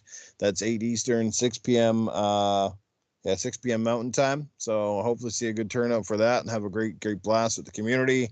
And then on Sunday morning, my final podcast as a host, which will be gaming Good Morning Xbox with Axel, Eternal Shaddai. We got Cerebral Paul, and we've got Scrub Nurse and Cool Cat Terry. So it should be a good show this weekend. Looking forward to it. But outside of that, guys, that's pretty much it for me. Wanted to take time, first of all, to say thank you guys for everything, for being supporters. All you guys here, like Fastback, way back, long time. Yeah, brother. Like when he brings up Console Corner, that's memories right there. That was a long time. So again, to everybody, man, and there's too many names to mention. I'll probably do a little video to wrap things up on Sunday, just to kind of give a shout out to all the people that have certainly helped me get to where I am along the way, and look forward to that. But hey, I'm going to sign off, and won't keep you guys any longer. It's been a ton of fun, and you guys are amazing. Thanks for your friendship and your support, and I wish you all the best moving forward, guys. This is a great show. Like I said, more people should definitely check it out. And I will see you in some of the chats. And in a few months' time, perhaps we'll come back as a guest. But I'll certainly keep you up to date. You are welcome any time. I think I speak for all of us. And, Newf, thank you for all of your hospitality with us, with Gaming After Dark. I know, I know I wasn't able to. I know you asked me about Good Morning Xbox. And unfortunately, Sunday mornings are tough for me because of religious school and stuff. But the love you've shown us, and the things that getting to know you better has been an absolute pleasure. And again, any time when you want to come and shoot the breeze and get something off your chest, you absolutely are welcome here any day. Appreciate it, brother. No. Oh, and well, here, before you go, there's a super chat from DarkCMF, $10. It was a couple of months ago, and it inspired me to become a channel member here as a result of the human element happening here. I prefer the human engagement in addition to the gaming chatter. Nice. Thank you, Dark. And it's it's a lot of it comes from that was one of the great things that I did love about what you did, Newf, was you did it right in that you always acknowledged people in the chat. You always said hi. You took the time to say hi to everybody, and that interaction is key to and it's what we love. I mean, again, the three of us could sit here on an Xbox Live party and talk all night if we wanted to, but this is beautiful. And I know not everybody can do it, but to me, it's always been one of the important things, because the way I look at it, and I know how I always felt when I was a fan of podcasts and I used to show up, it always meant a lot to me to hear the hosts say, hey, Newkem's in the chat, what's going on? You know what I mean? And and it still means a lot. Anytime I'm in a chat and somebody acknowledges that I'm there, like, you feel like that your time is worth the while, that you're just not another statistic or a number or just another super chat or a subscription. You know what I mean? Like, you feel like you're actually somebody to those people. And that's why it's important to me, because everybody is. Without these guys, the 20, the 30, the 40, whatever it is, without these people, none of this would be worth for us even being here. We wouldn't be here without them. And a lot of people lose sight of that. And I know for some big channels, it starts to get extremely hard, but I think you make the effort. You try your best when possible, just because those people deserve it. Yeah. Absolutely. And I, it's been great because we talk to almost everybody in the chat outside of this show. And it's crazy. It's crazy good. My wife's boyfriend and I are gonna miss Newf. Who said that? Masshole. There you go. Oh my goodness. Yes. So, all right, so I'm gonna go ahead and get us all out of here. Chat, you guys have been freaking awesome tonight. Thank you so much. You guys make it what we do here, and I got 7.5 hours of sleep to get to, so I can get up in the morning, and you know what? It's all worth it. Newf, always a pleasure. You know, you will forever be our friend and our brother in gaming. You know, we'll definitely see you on Twitter. So you know, and I got you on Xbox Live anyways. You know, you Absolutely. come hit us up anytime we have a party in Xbox, man. Just come in and hang with us. Oh, damn. So, Peter, Chris, great night as always. Hell You guys, yeah. you guys hold the Pleasure fort. having you on with us, New. Means a lot. Means a lot to be here, man. Thanks. Yeah. Peter, Chris, you guys will try to hold the fort down tomorrow night for us for some co-op action. We do. We'll do Yeah. something. All right. So that'll be tomorrow See what night, happens. and then we will be back. So don't forget. So all through the weekend, there's Gamers United Guild, and then Sunday morning at 10 Eastern. When is it 9 or is it 10? 9 Eastern. 9 Eastern will be Good Morning Xbox, and make sure you go hang out for Newf's last show. I will do my best. I'll be driving. I might be driving with scouts in the car. We'll see. But if I don't, I'm going to listen right. to it. I will listen to it afterwards, and I will drop my like and all that. Oh. So One more sure. thing that maybe you guys would like to put this on your sound bites, but here it is. I just wanted to say, first of all, it's an honor and a pleasure to be here. And I'm really shocked that you never ever asked me to come on and do this stuff on your show. But let me tell you this, if you guys are not here and you're not listening to the NLG, what are you doing with your life? Get with the program. Watch NLG. Support these guys. Gamers United Guild, place to be. Do it. Oh, that's awesome. I am cutting that. We are Fantastic. definitely cutting that. Thank you, brother New. Thank you. That is definitely going to that's going to be somewhere in the somewhere in the intro or outro. That's happening. So, guys, thank you so much. Fun. Mavs running on 3 hours from last night. Good Lord, man. And you gotta do Xbox Ultimate tomorrow night. So now get to the chopper. All right, guys. Chat. Wonderful night. Thank you guys so much. We love you. Check out everything going on with the Gamers United Guild. All links are below. We will see you next Thursday night for another NLG show. Guys, have a great weekend. Pick up a controller. Get some gaming in. We will see you later. Play on, gamers. Game on. Adios, amigos.